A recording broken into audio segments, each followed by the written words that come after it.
Api di Bukit Menoreh, karya Singgi Hadi Mintarja. Jilid 251. Swandaru menarik nafas dalam-dalam, tetapi ia tidak ingin berbantah dengan mertuanya. Karena itu, maka ia pun telah mengulangi permintaannya untuk meninggalkan tempat itu. "Besok aku akan datang lagi," desisnya. "Kami menunggu," jawab Ki Gede. Kemudian kepada Agung Sedayu, Swandaru itu berkata, "Besok aku ingin melihat latihanmu lagi, Kakang." "Datanglah, kami senang sekali kau sempat hadir," jawab Agung Sedayu. Demikianlah, maka sejenak kemudian Swandaru telah meninggalkan halaman rumah itu. Gelagah Putih yang kemudian berdiri di sebelah Agung Sedayu bertanya sambil berbisik, "Apakah Kakang Swandaru tidak minta Kakang Agung Sedayu datang ke baraknya?" "Tidak Gelagah Putih," jawab Agung Sedayu. "Tentu ada sebabnya," desis Gelagah Putih. "Apa maksudmu?" bertanya Agung Sedayu. Gelagah Putih tidak segera menyahut. Ia menunggu Ki Gede yang kemudian melangkah naik kembali ke pendapa. "Kakang," berkata Gelagah Putih, "jika Kakang Swandaru menganggap para pengawal Sangkal Putung lebih baik dari para pengawal Tanah Perdikan sebagaimana sering dikatakan, maka ia tentu mengundang kita untuk melihatnya. Ia akan mengatakan dan menunjukkan kepada kita kelebihan-kelebihan para pengawal Sangkal Putung itu." "Ah," desa Agung Sedayu, "jangan berprasangka seperti itu. Kakang tentu tidak akan berprasangka seperti itu. Aku pun sudah menduganya, bahwa Kakang tidak akan percaya," jawab Gelagah Putih. Agung Sedayu termangu-mangu sejenak. Dipandanginya Gelagah Putih dengan tajamnya. Rasa-rasanya Agung Sedayu melihat perkembangan jiwa Gelagah Putih di saat-saat terakhir pada saat ia menjelang dewasa penuh. Tiba-tiba saja Gelagah Putih menundukkan kepalanya. Katanya, "Maaf Kakang, aku memang terdorong oleh perasaanku. Aku sudah terlalu lama menahan diri menghadapi Kakang Swandaru. Sebenarnya aku tidak rela jika Kakang Swandaru terlalu merendahkan Kakang Agung Sedayu. Padahal aku tahu bahwa kemampuan dan ilmu Kakang Swandaru ada di bawah kemampuan dari ilmu Kakang Agung Sedayu. Bahkan aku pun masih menduga-duga, apakah ilmuku mampu mengimbangi ilmu Kakang Swandaru." "Kau juga sudah merasa dirimu besar?" bertanya Agung Sedayu. "Bukan maksudku Kakang, tetapi semata-mata terdorong oleh perasaanku yang selalu digelitik melihat sikap Kakang Swandaru," sahut Gelagah Putih. Lalu dengan nada rendah ia berkata, "Memang sangat sulit bagiku untuk dapat bersikap seperti Kakang Agung Sedayu. Aku tidak akan memaksamu untuk bersikap seperti aku. Aku hanya minta kau tidak berprasangka buruk," potong Agung Sedayu. Gelagah Putih menarik nafas dalam-dalam. Namun kemudian ia pun mengangguk sambil menjawab, "Baik Kakang. Aku akan berusaha untuk tidak berprasangka buruk, meskipun terhadap Kakang Swandaru." Agung Sedayu termangu-mangu sejenak. Namun ia pun mengerti, bahwa kadang-kadang Gelagah Putih yang masih sangat muda itu harus menahan hati, jika ia mendengar Swandaru mulai menilai ilmunya sendiri dibandingkan dengan ilmu Agung Sedayu. Seandainya itu dilakukan tidak di hadapan Agung Sedayu, maka sulit bagi Gelagah Putih untuk mengekang diri. Namun hal itu memang harus menjadi perhatiannya, selagi belum terjadi sesuatu di antara keduanya. Sebenarnya lah menurut penilaian Agung Sedayu, kemampuan Gelagah Putih, apalagi setelah simpul-simpul syarafnya dibuka dengan mempertaruhkan akibat yang gawat baik bagi Ki Jayaraga maupun bagi Gelagah Putih, maka segalanya telah meningkat pada Gelagah Putih, justru karena landasan ilmunya, tenaga cadangan di dalam dirinya, telah meningkat. Hal serupa pernah dialaminya dalam pergaulannya di saat-saat terakhir dengan Raden Rangga. Dengan demikian, maka sebenarnya lah tataran ilmu Gelagah Putih yang memang sudah tinggi itu, dilandasi pula oleh tenaga cadangannya yang sangat besar jika ia memerlukannya. Agung Sedayu terkejut ketika Gelagah Putih kemudian berkata, "Kakang, apakah kita masih akan meneruskan latihan?" "Oh," Agung Sedayu agak tergagap, "bagaimana dengan Prastawa?" "Nampaknya ia masih memimpin latihan dengan kelompok-kelompok berikutnya," jawab Gelagah Putih. "Kita akan melakukan latihan-latihan selanjutnya," jawab Agung Sedayu. Dengan demikian, maka para pengawal Tanah Perdikan itu telah mengisi waktunya dengan kerja yang bermanfaat, serta mengurangi kemungkinan para pengawal itu berkeliaran di jalan-jalan kota. 2 hari para pengawal itu mengisi waktunya dengan latihan-latihan. Namun di sore hari mereka mendapat kesempatan untuk melihat-lihat kota bergantian. Namun agaknya tidak banyak di antara para pengawal yang mempergunakan kesempatan itu. Mereka memang lebih senang beristirahat di barak setelah melakukan latihan-latihan yang cukup melelahkan. Beberapa orang yang keluar dari halaman barak telah mendapat pesan dengan sungguh-sungguh, bahwa mereka tidak boleh terpancing oleh sikap, pandangan mata atau bahkan kata-kata yang dapat menggelitik hati mereka. Kita harus menjaga nama baik Tanah Perdikan, berkata Agung Sedayu. Para pemimpin Tanah Perdikan telah dikenal oleh Panembahan Senapati dengan baik. Ketika senja turun, maka dua orang prajurit Mataram telah memasuki halaman barak itu. Mereka telah mendapat tugas dari Ki Patih Mandaraka untuk menyampaikan pesan kepada para pemimpin pasukan yang ada di Mataram untuk berkumpul di Paseban. Ada sesuatu yang akan disampaikan oleh Panembahan Senapati sendiri, sebelum kita berangkat. 1-2 hari lagi, kita akan bersama-sama menuju ke Madiun, berkata penghubung itu. Terima kasih, sahut Ki Gede, aku akan menghadap. Tetapi waktunya, besok saat matahari sepenggalah, jawab penghubung itu. Baiklah, besok aku akan datang bersama beberapa orang pemimpin pengawal Tanah Perdikan, berkata Ki Gede kemudian. Silahkan Ki Gede, sahut penghubung itu, yang kemudian telah minta diri pula, aku akan meneruskan tugasku menghubungi pasukan-pasukan yang ada di Mataram. Silahkan, sahut Ki Gede. Sepeninggal penghubung itu, maka Ki Gede pun telah berbicara dengan Agung Sedayu, Gelagah Putih, Prastawa dan beberapa orang pemimpin pengawal. Ki Gede memperingatkan bahwa saat untuk berangkat telah menjadi semakin dekat. Di hari berikutnya, maka para pengawal telah mengadakan latihan seperti biasa. Yang akan pergi menghadap hanyalah Ki Gede, Agung Sedayu, Gelagah Putih dan Prastawa. Sementara itu para pengawal diperintahkan untuk berlatih bergantian, disesuaikan dengan tempat yang ada serta giliran tugas berjaga-jaga. Ketika Ki Gede telah bersiap-siap untuk berangkat, maka tiba-tiba saja Untara, diiringi oleh dua orang perwiranya, seorang diantaranya adalah Sabung Sari, serta Swandaru, telah berhenti di depan regol. Namun kemudian mereka pun telah masuk ke halaman. Marilah, Ki Gede mempersilahkan. Tetapi Untara menggeleng, katanya, bukankah Ki Gede akan pergi juga ke Paseban? Ya, kita berjalan kaki atau berkuda? Bertanya Ki Gede. Berjalan kaki saja, masih cukup waktu, jawab Untara yang memang tidak membawa seekor kuda pun. Sementara sambil menunggu Ki Gede berbenah diri sejenak di ruang dalam, maka Untara sempat melihat para pengawal yang berlatih. Tiba-tiba saja di luar sadarnya ia berdesis. Bagus sekali, ternyata para pengawal Tanah Perdikan memiliki bekal yang tinggi. Dalam pakaian prajurit, tidak ada orang yang akan membedakan mereka dengan tataran seorang prajurit. Sabung Sari pun mengangguk, katanya, latihan yang meyakinkan dalam tataran yang tinggi. Adalah di luar sadar, jika Gelagah Putih pun telah berpaling kepada Swandaru. Ternyata bahwa wajah Swandaru memang menjadi buram. Agaknya ia tidak sependapat dengan Untara dan Sabung Sari yang telah memuji pasukan pengawal Tanah Perdikan itu. Ketika Ki Gede kemudian keluar dan turun pula ke halaman untuk berangkat menghadap Panembahan Senapati, maka kepada Ki Gede pun Untara mengatakan, pasukan pengawal Ki Gede adalah satu di antara pasukan yang ada di tataran tertinggi, setelah pasukan khusus. Para prajurit yang berada di Jati Anom tidak akan merasa lebih baik dari pasukan Tanah Perdikan Menoreh, yang aku kira berada di tataran yang lebih rendah meskipun hanya selapis. Ah, Ki Gede tersenyum. Tetapi Untara memang agak berbeda dengan Agung Sedayu. Untara memang agak lebih terbuka, sehingga apa yang dikatakan memang tidak dibuat-buat. Jika ia kecewa terhadap pasukan Tanah Perdikan, ia tentu akan mengatakannya. Tetapi demikian sebaliknya. Swandaru memang tidak begitu senang mendengar pujian itu. Bahkan ia berkata kepada dirinya sendiri di dalam hatinya, Kakang Agung Sedayu akan dapat salah tafsir atas pernyataan Kakang Untara. Yang mempunyai tataran yang setingkat dengan para prajurit itu adalah para pengawal di Tanah Perdikan. Hal itu akan dapat membuat Kakang Agung Sedayu merasa dirinya lebih baik dari orang lain yang memimpin sepasukan pengawal dari manapun, termasuk dari Sangkal Putung. Tetapi Swandaru tidak dapat berkata apapun juga. Apalagi sejenak kemudian Untara pun bertanya, apakah Ki Gede sudah siap? Sudah Ngger, jawab Ki Gede, kita dapat berangkat sekarang. Demikianlah, maka Ki Gede pun telah berangkat bersama-sama dengan Untara, diiringi oleh beberapa orang pemimpin dari kedua pasukan yang telah berada di Mataram itu. Satu dari Jati Anom, sedangkan yang lain dari Tanah Perdikan Menoreh. Dalam pada itu, maka di Paseban telah hadir beberapa orang pemimpin yang datang dari berbagai daerah untuk bersama-sama dengan Mataram berangkat pada saatnya ke Madiun.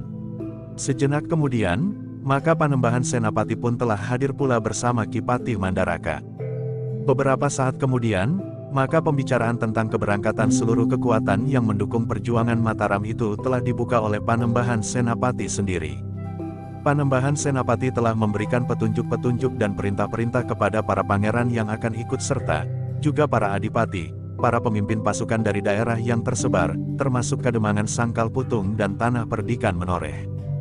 Ketika Panembahan Senapati minta Kipati Mandaraka menentukan kelompok-kelompok pasukan, maka ternyata bahwa Untara dan pasukannya, termasuk para pengawal dari Kademangan Sangkal Putung, berada di sayap kanan, di bawah pimpinan Pangeran Singasari. Sementara pasukan pengawal Tanah Perdikan bersama dengan pasukan dari Pegunungan Sewu, bersama dengan sepasukan prajurit Mataram berada di sayap kiri, di bawah pimpinan Pangeran Mangkubumi. Sementara itu Panembahan Senapati, Kipati Mandaraka dan para adipati, termasuk adipati dari Pati, putra saudara seperguruan Ki Gede Pemanahan, berada di induk pasukan.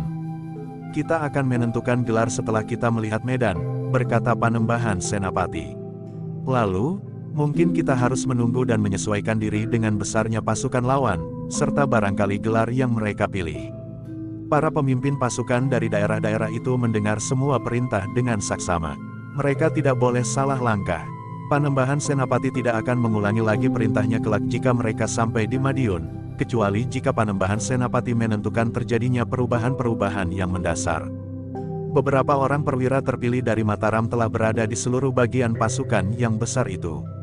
Dari induk padukan sampai ke bagian-bagian terkecil, di ujung-ujung sayap dan bahkan di ekor gelar. Ternyata Ki Lurah Beranjangan telah diikut sertakan pula dalam pasukan itu. Ki Lurah berada di sayap kiri, karena ia harus membantu Pangeran Mangkubumi. Ki Lurah Beranjangan dianggap seorang prajurit yang memiliki pengalaman yang luas, sesudah dan sebelum memimpin pasukan khusus Mataram di Tanah Perdikan Menoreh, yang juga diikut sertakan dalam pasukan itu. Tetapi pasukan khusus itu berada di induk pasukan. Ki Lurah Beranjangan yang meskipun sudah menjadi semakin tua ia masih dianggap memiliki kemampuan untuk membantu memecahkan persoalan-persoalan yang timbul, jika pasukan itu kelak berada di medan. Pasukan kita akan dipimpin oleh Pangeran Mangkubumi, desis Ki Gede. Aku berada di sayap yang lain, sahut Untara. Ki Gede mengangguk-angguk, ternyata harapan mereka tidak terpenuhi. Ki Gede dan para pemimpin Tanah Perdikan, terutama Agung Sedayu dan Gelagah Putih, berharap bahwa Untara akan berada di sayap yang sama dengan mereka. Tetapi ternyata mereka telah terpisah, karena Untara serta pasukannya berada di sayap kanan, sementara pasukan Tanah Perdikan Menoreh berada di sayap kiri. Beberapa saat kemudian, setelah perintah Panembahan Senapati selesai diucapkan, maka Kipati Mandaraka pun telah memberikan beberapa pesan kepada para senapati dari berbagai daerah. Ternyata orang tua itu memang memiliki pengetahuan yang luas serta pengalaman yang cukup banyak. Kipati mengenali berbagai macam kemungkinan di medan yang sangat garang, sebagaimana yang akan terjadi. Kita akan berada di sebelah barat Kali Dadung, sebelah barat kota Madiun.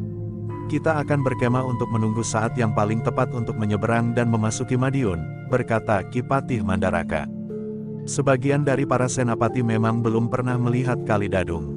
Tetapi Agung Sedayu yang pernah melakukan pengembaraan dengan Panembahan Senapati di masa mudanya, atau dengan Pangeran Benawa, pernah menyeberangi Kali Dadung.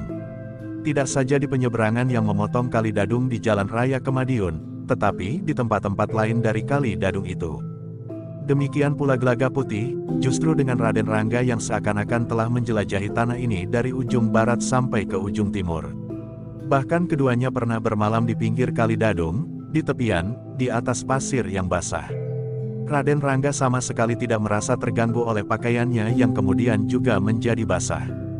Bahkan Gelagah Putih pun kemudian dapat juga tidur meskipun pakaiannya juga basah. Karena ada beberapa orang yang belum mengenal Kali Dadung, maka Ki Mandaraka telah memberikan beberapa penjelasan tentang sungai itu. Mereka dapat memanfaatkannya untuk melindungi perkemahan mereka dari serangan pasukan Madiun. Di sebelah barat Kali Dadung kita berbenah diri, mempersiapkan segala sesuatunya, sehingga pada saat yang tepat kita akan menyeberang. Tetapi ingat, bahwa pasukan yang menyeberangi sebuah sungai harus benar-benar telah siap menghadapi segala kemungkinan, karena pasukan itu akan mengalami banyak hambatan. Namun khusus dengan Kali Dadung, Panembahan Senapati akan memberikan perintah-perintah di tempat. Kipati Mandaraka mengakhiri pesan-pesannya. Beberapa saat kemudian, Kipati memberi kesempatan kepada para senapati untuk mengajukan pertanyaan-pertanyaan. Namun mereka menganggap semuanya telah cukup jelas. Di saat terakhir Panembahan Senapati telah memberitahukan bahwa yang akan memimpin pasukan dalam keseluruhannya adalah dirinya sendiri, dibantu oleh putra Ki Panjawi yang telah diangkat menjadi Adipati di Pati. "Besok lusa kita akan berangkat di saat matahari terbit," berkata Ki Patih Mandaraka. Demikianlah, maka sejenak kemudian, mereka yang telah dipanggil menghadap Panembahan Senapati dalam sidang tertutup itu telah diperkenankan kembali ke barak masing-masing dengan pesan bahwa mereka harus tetap dapat menyimpan rahasia. "Rahasia ini merupakan salah satu landasan keberhasilan kita," berkata Ki Patih Mandaraka. "Jika rahasia ini sampai ke telinga lawan, maka akibatnya akan kurang baik bagi kita." Namun sebenarnya kebocoran rahasia itu sudah diperhitungkan oleh Panembahan Senapati, sehingga karena itu, maka di samping perintah-perintah yang sudah dijatuhkan, maka Ki Patih juga memerintahkan para senapati untuk dapat menyiapkan pasukannya dalam setiap saat. Semua tadi adalah rencana perjalanan kita ke Madiun. Tetapi kalian harus menyadari, bahwa setiap saat dapat terjadi justru pasukan Madiun itulah yang akan mendekati Mataram.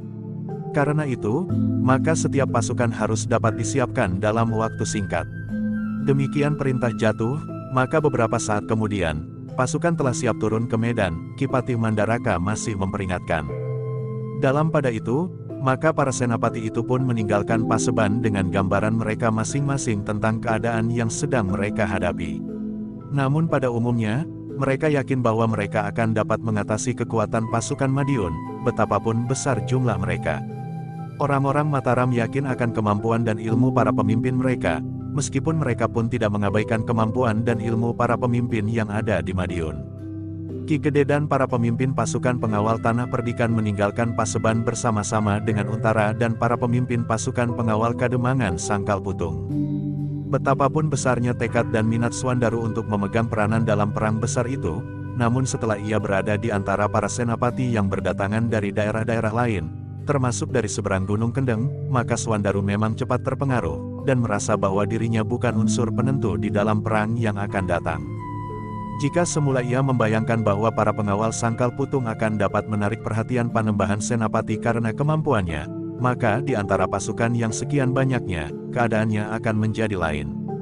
Berbeda dengan Agung Sedayu dan Gelagah Putih yang lebih banyak bergaul dengan Mataram, juga dalam tugas-tugas keprajuritan, daripada Swandaru dan para pengawal dari Sangkal Putung.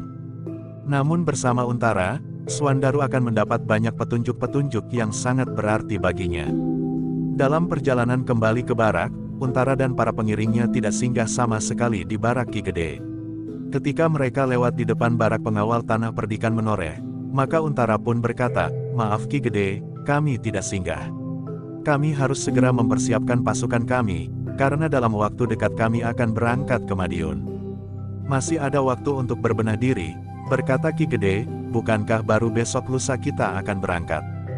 Tetapi Untara tersenyum. Sebagai seorang senapati yang masih berada dalam kedudukannya, maka ia lebih mengenal kebiasaan Panembahan Senapati dalam tugas-tugas keprajuritan. Karena itu maka ia pun berkata, "Menurut rencana, kita akan berangkat besok lusa. Tetapi segala sesuatunya akan dapat berubah. Karena itu, maka kita harus lebih cepat bersiap dari yang direncanakan itu." Ki Gede mengangguk kecil, namun sambil tersenyum ia berkata, "Baiklah Angger semuanya. Kita masing-masing akan segera mempersiapkan pasukan kita." Demikianlah, maka Untara dan para pengiringnya dari Jati Anom, termasuk Swandaru dari Sangkal Putung, telah meninggalkan regol rumah yang dipergunakan sebagai barak oleh para pengawal Tanah Perdikan menoreh. Namun demikian, kata-kata Untara itu memang telah berkesan di hati Ki Gede. Panembahan Senapati memang masih mungkin untuk merubah saat keberangkatan pasukan Mataram, justru karena Panembahan Senapati telah mengumumkan saat keberangkatan itu di Paseban. Panembahan Senapati tentu menyadari bahwa apa yang dikatakan di Paseban itu akan dengan mudah sampai ke telinga Panembahan Mas di Madiun. Karena itulah, maka Ki Gede pun telah mengambil langkah lebih cepat dari perintah Panembahan Senapati itu. Ia harus mempersiapkan pasukannya besok, tidak besok lusa. Karena itulah, maka ketika Ki Gede dan para pemimpin pengawal Tanah Perdikan itu telah kembali ke baraknya, maka Ki Gede telah dengan segera memanggil para pemimpin kelompok pengawal untuk berkumpul di pendapa. Dengan jelas Ki Gede menyampaikan segala pesan dan perintah yang didengarnya di Paseban. Namun Ki Gede dengan sengaja tidak mengatakan, kapan saat mereka akan berangkat. Kita akan berangkat setiap saat perintah jatuh, berkata Ki Gede Menoreh kepada para pemimpin kelompoknya. Lalu katanya pula, karena itu, maka sejak sekarang kalian harus bersiap untuk setiap saat diberangkatkan ke Medan. Para pemimpin kelompok itu pun mengangguk-angguk. Mereka memang mengharap untuk segera berangkat ke Madiun, daripada mereka menunggu terlalu lama di Mataram, sehingga memungkinkan timbul persoalan-persoalan di antara sesama pendukung Mataram itu. Dengan perintah itu, maka para pemimpin kelompok pun telah meneruskan perintah itu pula kepada para pengawal tanpa dapat menyebutkan kapan mereka akan berangkat. Namun mereka menyadari bahwa perintah untuk berangkat itu dapat diterima besok, lusa, atau bahkan nanti. Karena itulah, maka para pengawal itu pun telah mempersiapkan segala sesuatunya yang akan mereka bawa ke Madiun. Kapanpun mereka mendapat perintah, maka mereka akan siap untuk berangkat. Di tempat yang lain, maka Untara pun telah melakukan hal yang sama. Semua prajuritnya telah dipersiapkan untuk dapat berangkat setiap saat. Kelompok demi kelompok telah mempersiapkan diri sebaik-baiknya, sehingga jika terdengar bunyi isyarat kapanpun, maka mereka sudah siap untuk berangkat. Swandaru pun telah mendapat perintah dari Untara untuk mempersiapkan pasukannya pula. Para pengawal Kademangan sangkal putung. Namun dalam persiapan besar-besaran seperti itu, Swandaru mulai merasa betapa besar pengaruh wibawa Untara, yang sebelumnya dianggap oleh Swandaru tidak akan lebih baik dari dirinya sendiri. Ternyata meskipun secara pribadi Swandaru masih tetap merasa lebih baik dari Untara, namun dalam susunan kekuatan yang besar, Untara pun masih tetap nampak besar. Bahkan ketika berada di Paseban, bersama-sama dengan Pangeran Mangkubumi, Pangeran Singasari, Adipati-pati, Grobogan dan para pemimpin yang lain. Ternyata yang telah mengambil sikap sebagaimana Untara dan Ki Gede Menoreh, bukan hanya 1-2 orang pemimpin pasukan. Namun bahkan beberapa orang secara khusus telah menghubungi para pemimpin itu untuk melakukan hal serupa. Sebagaimana diperhitungkan oleh Untara, maka Panembahan Senapati memang telah memberikan pernyataan yang sengaja menyesatkan mereka yang tidak setia kepadanya. Pernyataan Panembahan Senapati itu dalam waktu singkat memang telah sampai ke telinga orang-orang yang mendapat tugas dari Panembahan Mas untuk mengetahui segala persiapan yang dilakukan oleh Panembahan Senapati. Dengan demikian, maka mereka telah membuat perhitungan-perhitungan tertentu menahan arus pasukan dari Mataram itu. Namun ternyata Panembahan Senapati menjatuhkan perintah yang lain. Pasukan Mataram akan berangkat tidak besok lusa, tetapi di hari berikutnya, menjelang tengah hari.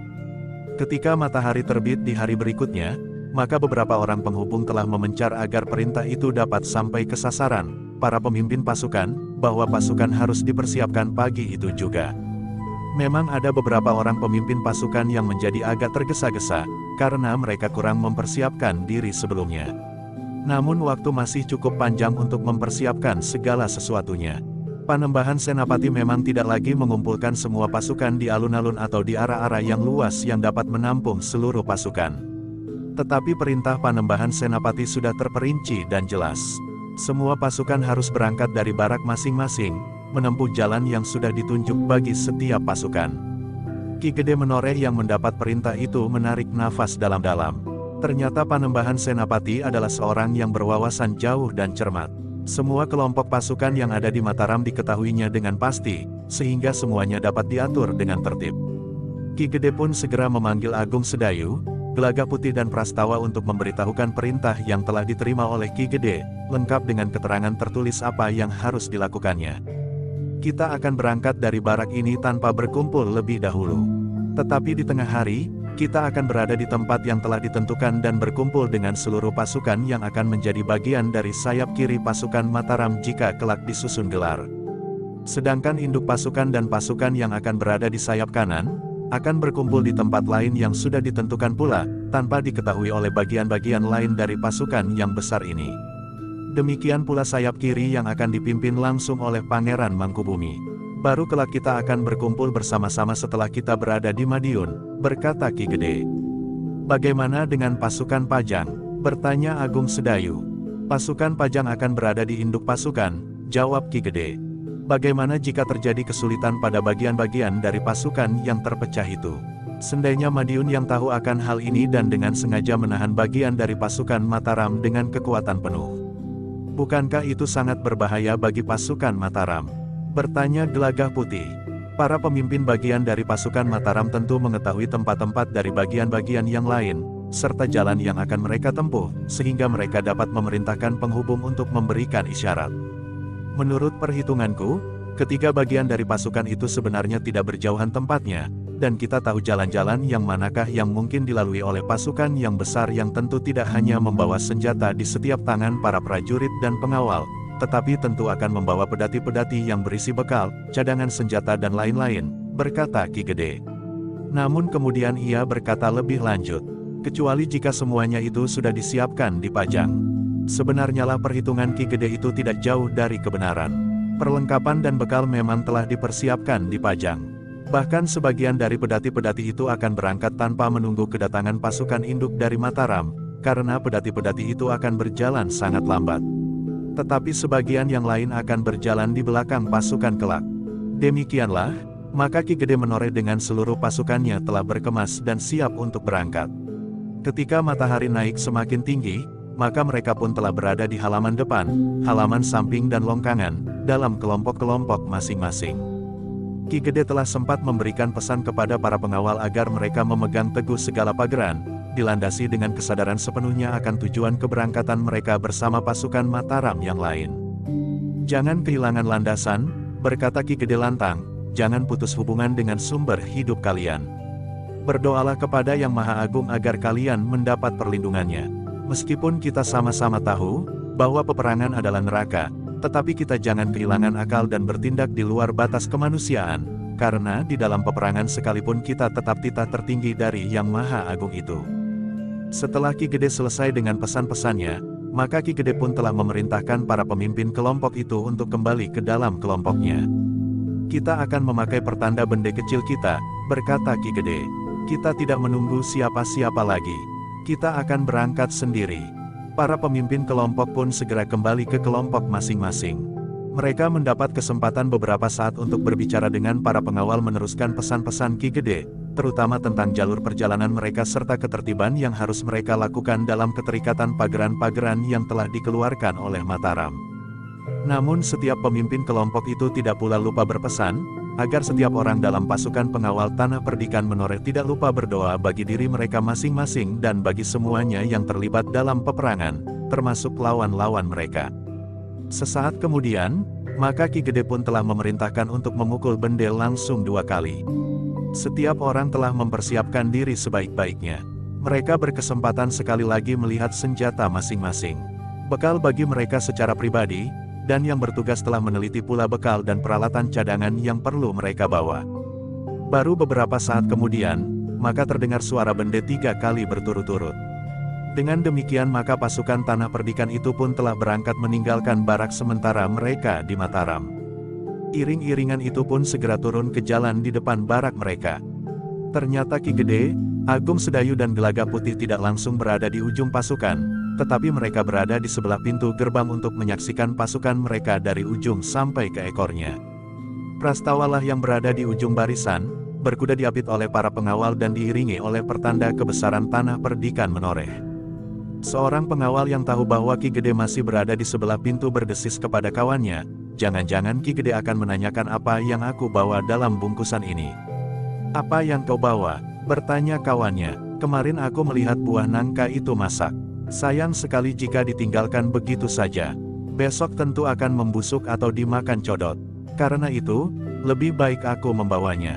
Nanti di tengah hari, sambil menunggu terkumpulnya pasukan di sayap kiri, nangka itu dapat dijadikan sambilan, berkata pengawal itu.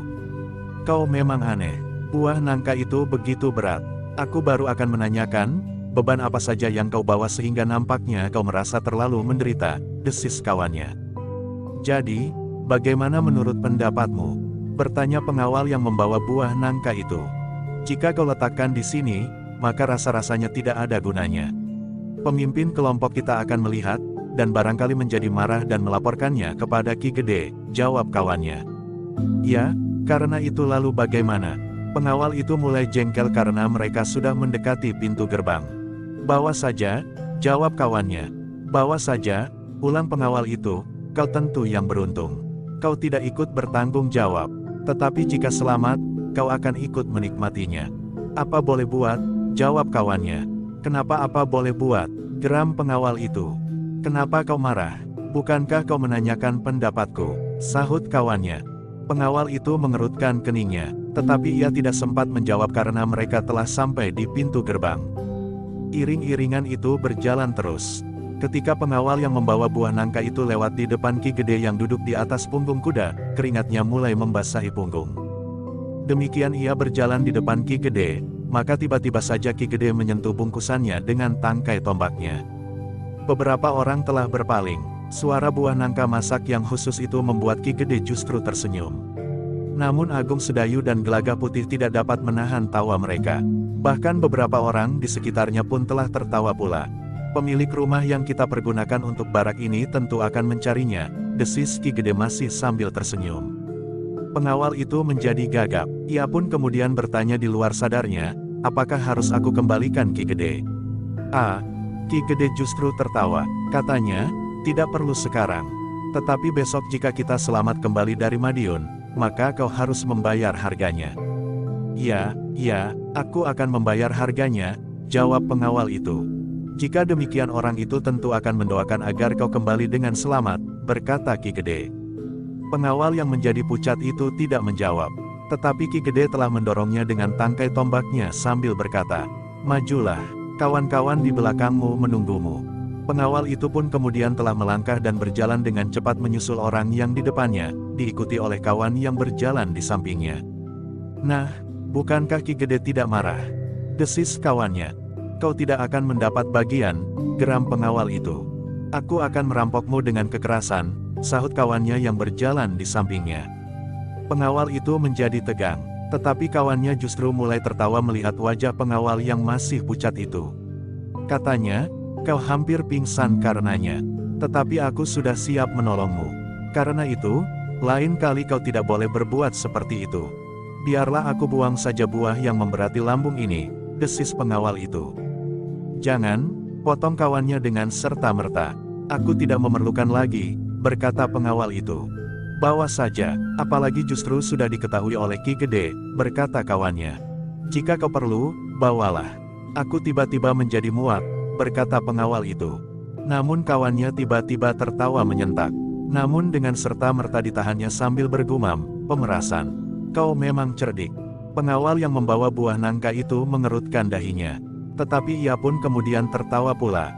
Katanya, baiklah, kita akan bergantian membawanya. Itu agak adil, sahut kawannya. Beberapa orang kawannya yang ada di depan berpaling. Tetapi kawannya yang tepat berada di belakangnya ikut tertawa dan berkata, aku mendengar semua pembicaraan. Adalah hakku untuk mendapat bagian.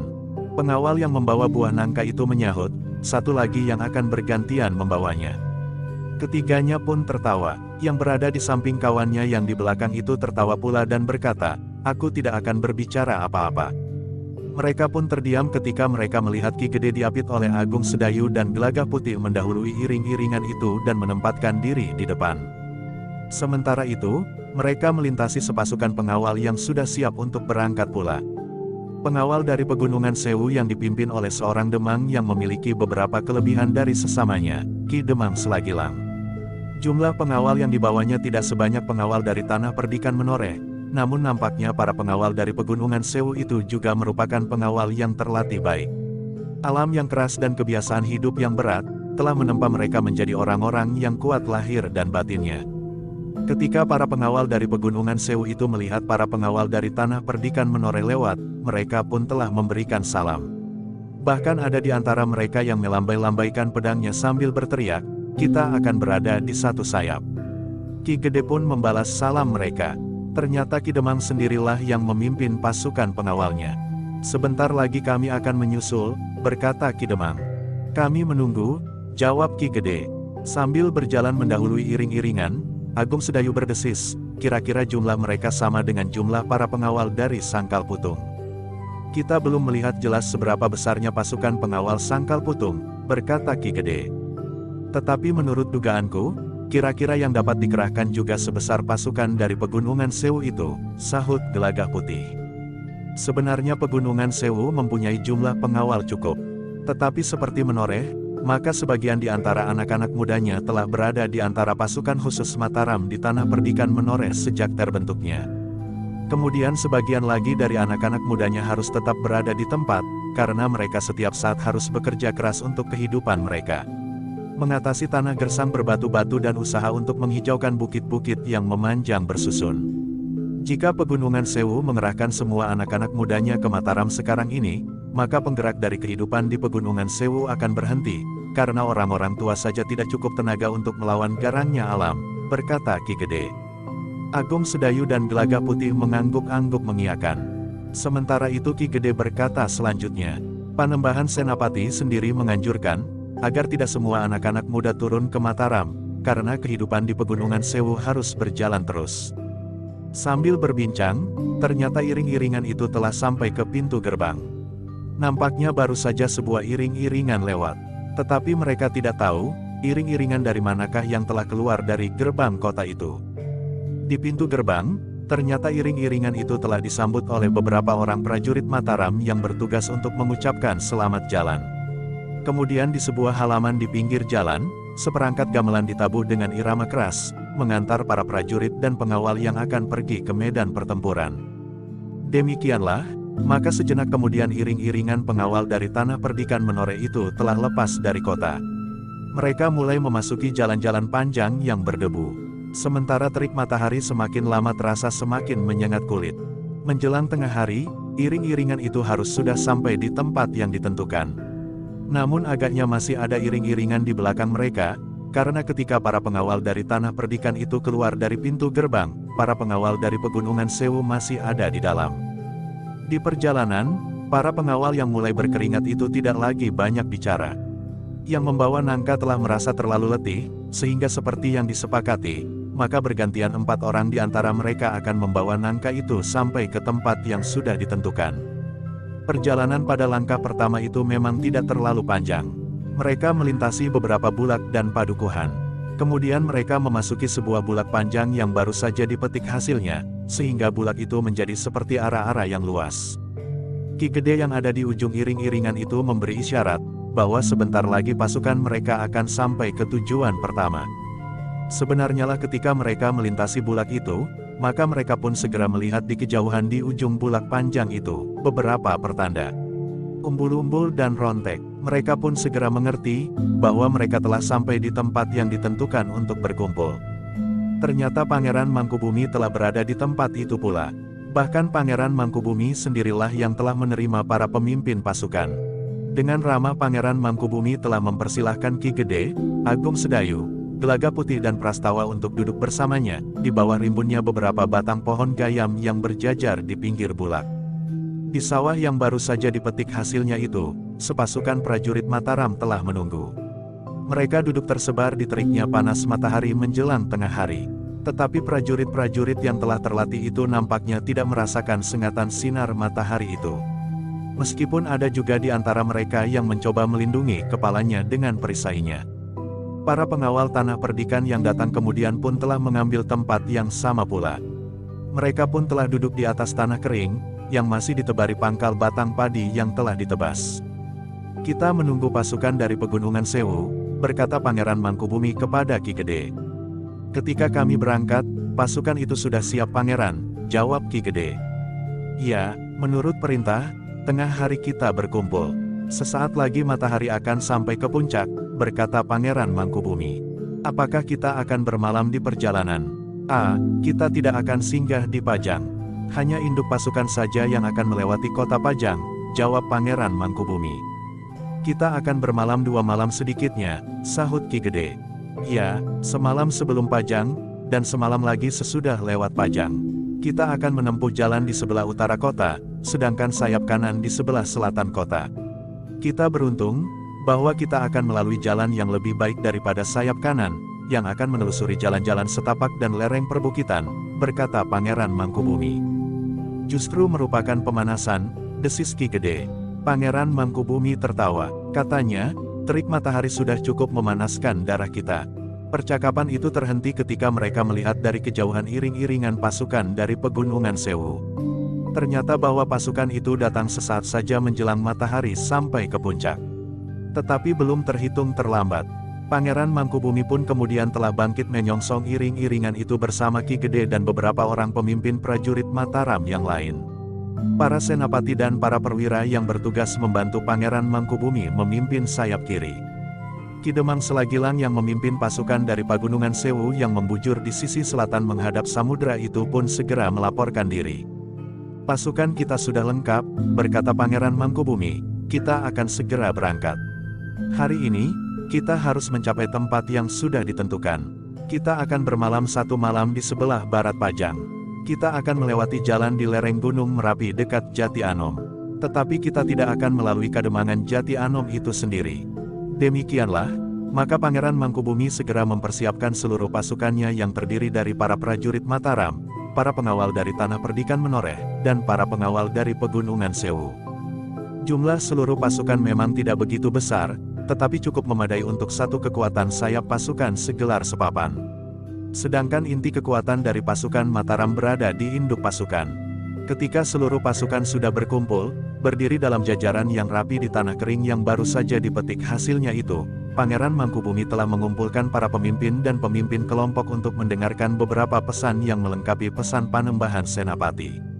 Bahkan dalam beberapa hal merupakan perincian dari pesan Panembahan Senapati itu. Demikian pesan itu selesai serta tidak ada pertanyaan lagi dari para pemimpin kelompok, maka para pemimpin kelompok itu pun telah kembali ke kelompok mereka masing-masing.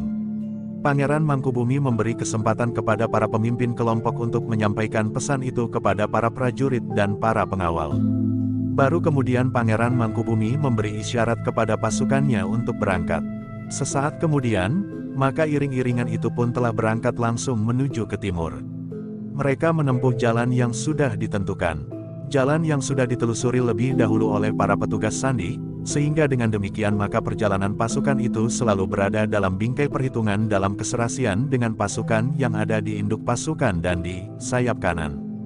Ternyata bahwa dalam barisan itu terdapat beberapa ekor kuda yang membawa beban bagi pasukan itu. Selain perlengkapan dan perbekalan, juga cadangan senjata, meskipun setiap pasukan telah menyediakannya. Perlahan-lahan pasukan itu bergerak seperti seekor naga yang keluar dari sarangnya. Namun semakin lama menjadi semakin cepat.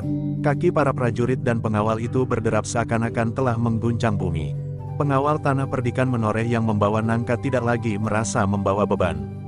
Sementara itu kawan-kawan sekelompoknya pun masih saja mengusap mulut mereka yang masih dilekati getah nangka yang dibawa dalam kelompok itu. Ternyata buah nangka itu sempat dibagi-bagi sesaat menunggu iring-iringan pasukan Pegunungan Sewu. "Tetapi pedangku menjadi kotor," berkata pengawal yang berjalan di sebelahnya. "Kau sudah mendapat imbalan, kau mendapat bagian paling banyak," jawab yang membawa nangka sejak dari barak sementara di Mataram. "Tetapi getahnya masih melekat, aku tidak dapat menariknya dengan serta-merta dari urangkanya. Jika tiba-tiba saja aku bertemu dengan lawan, maka aku memerlukan waktu untuk menarik pedangku," berkata pengawal itu. "Ah, seberapa kekuatan getah itu menahan pedangmu?" sahut yang membawa nangka itu. "Apakah kita akan bertukar pedang?" berkata kawannya. "Tidak, salahmu sendiri. Kau dapat berhubungan dengan kawan-kawan kita yang mengurusi cadangan senjata. Sebelum sampai ke Madiun, kau dapat menukarkannya." Kawannya menarik nafas dalam-dalam, tetapi ia bergumam, "Senjataku sudah aku asah setajam pisau pencukur. Aku hanya memerlukan beberapa tetes minyak kelapa untuk menghilangkan getah yang lekat itu." Pengawal yang membawa nangka itu tidak menjawab lagi. Dipandanginya jalan di depannya yang panjang. Ketika iring-iringan itu berbelok, maka dilihatnya ujung barisan itu dengan pertanda kebesaran Mataram. Sementara itu, setiap pasukan telah membawa pertanda kebesaran mereka masing-masing. Namun dalam pada itu, demikian iring-iringan itu menjauh, maka dua orang yang mengamati iring-iringan itu dari kejauhan telah bergeser dan duduk di bawah rimbunnya sebatang pohon turi. Bukan main, menurut keterangan, yang akan berkumpul di sini adalah pasukan yang dipimpin oleh Pangeran Mangkubumi. Pasukan itu akan menjadi bagian dari sayap kiri dari seluruh pasukan Mataram, berkata salah seorang darinya. "Secara kebetulan kita dapat melihatnya," berkata kawannya. Lalu katanya, "Bukankah seharusnya pasukan itu berangkat besok? Pasukan itu berangkat sehari lebih cepat. Namun tiba-tiba katanya, kita harus melaporkannya secepatnya." Kawannya mengangguk-angguk. Dengan nada rendah ia berkata, "Baiklah. Kita akan memberikan laporan, tetapi itu tidak penting. Bukankah para pemimpin di Madiun sudah bersiap menghadapi gerakan pasukan Mataram? Bahwa pasukan Mataram maju satu hari itu pun tidak akan berarti apa-apa. Karena Madiun memang sudah siap sejak beberapa saat yang lalu. Tetapi setidak-tidaknya pasukan Madiun tidak tertidur karenanya, jawab orang yang pertama. Baiklah, kita akan melaporkannya kepada Ki Lurah. Tetapi apakah Ki Lurah akan meneruskan laporan ini atau tidak, kita tidak tahu, berkata kawannya. Sejenak kemudian, maka kedua orang itu pun telah meninggalkan tempatnya dengan sangat berhati-hati. Dalam pada itu, maka iring-iringan pasukan Mataram itu telah berjalan terus. Matahari yang bertengger di langit telah mulai turun ke barat. Tetapi karena iring-iringan itu berjalan ke timur, maka mereka tidak menjadi silau karenanya. Iring-iringan itu ternyata tidak berhenti sampai matahari menyusup di balik punggung pegunungan. Mereka telah menentukan perjalanan mereka pada hari pertama itu sampai ke satu tempat. Agung Sedayu dan Gelagah Putih menjadi berdebar-debar ketika mereka melewati sebuah jalan panjang yang tidak terlalu jauh dari Jati Anom. Tetapi pasukan itu memang tidak singgah di Jati Anom. Ternyata pasukan itu telah menjalar di antara Jati Anom dan Sangkal Putung. Itulah agaknya kenapa pasukan yang berada di Jati Anom di bawah pimpinan Untara, dan para pengawal dari Sangkal Putung di bawah pimpinan Suandaru, justru berjalan di sisi selatan, lewat setapak dan lereng pegunungan. Perjalanan itu adalah pendadaran pertama bagi para prajurit dan pengawal. Namun mereka memang orang-orang yang telah terlatih. Karena itu, maka prajurit dan para pengawal itu telah berhasil mencapai tujuan yang telah ditentukan, meskipun sebagian dari mereka memang merasa letih. Para prajurit itu telah berhenti di sebuah padang perdu yang agak luas. Mereka telah membuat semacam perkemahan untuk beristirahat. Beberapa orang yang bertugas segera mempersiapkan diri untuk menyediakan makan dan minuman para prajurit dan pengawal dalam pasukan mereka masing-masing. Beberapa orang petugas dari Tanah Perdikan Menore pun telah menyiapkan sebuah dapur untuk merebus air dan menanak nasi. Demikian pula para prajurit Mataram dan para pengawal dari Pegunungan Sewu. Mereka telah mempergunakan batu-batu yang berserakan untuk membuat perapian. Dalam batas-batas tertentu, maka para prajurit itu pun telah bergantian pergi ke sungai di dekat padang perdu itu untuk membersihkan diri. Sementara itu setiap pasukan telah mengatur pula penjagaan mereka masing-masing. Tetapi dalam pada itu, sebagaimana telah diatur oleh Pangeran Mangkubumi, maka telah disusun pimpinan bersama untuk mengatur penjagaan secara bersama-sama malam itu. Setiap pasukan telah mengirimkan sekelompok prajurit atau pengawalnya, yang berkumpul di tempat yang telah ditentukan. Mereka akan bergantian mengadakan penjagaan dan ronda di sekeliling perkernahan mereka. Dalam kesempatan itu, Pangeran Mangkubumi sambil beristirahat telah berbincang-bincang pula dengan para senapatinya. Termasuk Ki Gede Menore dan Ki Demang Selagilang. Sementara itu Agung Sedayu, Gelagah Putih, Prastawa dan para pemimpin yang tidak duduk bersama dengan Pangeran Mangkubumi, telah berkelompok dan berbincang pula di antara mereka. Mereka telah saling menyatakan pendapat mereka tentang kemungkinan-kemungkinan yang dapat mereka alami. Sementara itu, malam pun telah menjadi semakin dalam. Sebagian besar para prajurit, para pengawal dan setiap orang yang ada di dalam pasukan itu telah makan dan minum secukupnya. Hanya beberapa orang tertentu sajalah yang masih sibuk mengemasi barang-barang mereka, agar besok mereka dapat berangkat tepat pada waktunya dan tidak memperlambat segala macam rencana. Namun para petugas di dapur itu pun telah menyiapkan pula beras yang akan mereka siapkan untuk makan pagi. Seperti para prajurit dan pengawal, maka para petugas di dapur itu pun beristirahat bergantian. Mereka tidak dapat bersama-sama, tetapi sebagian tetap memelihara api dan menjerang air yang setiap saat diperlukan untuk minum, agar tetap terpelihara kehangatannya. Namun dalam pada itu, selagi orang-orang di perkemahan itu lelap, tiba-tiba saja mereka yang bertugas telah dikejutkan oleh suara cambuk yang bagaikan menggetarkan udara. Suaranya tidak begitu keras, tetapi getarannya bagaikan telah menghentakkan isi dada. Para pemimpin dan para senapati yang masih belum tertidur pun terkejut. Bahkan Pangeran Mangkubumi telah bangkit berdiri dan melangkah ke tempat para petugas malam itu, diikuti oleh para pemimpin yang lain. "Apa yang kalian dengar?" bertanya Pangeran Mangkubumi. "Suara cambuk," jawab pemimpin peronda malam itu. Seorang perwira muda dari Mataram. Pangeran Mangkubumi termangu-mangu sejenak. Sementara beberapa orang yang lain telah mendekatinya pula, termasuk Ki Gede Menoreh, Agung Sedayu dan Gelagah Putih. Sesaat kemudian suara cambuk itu telah terdengar lagi.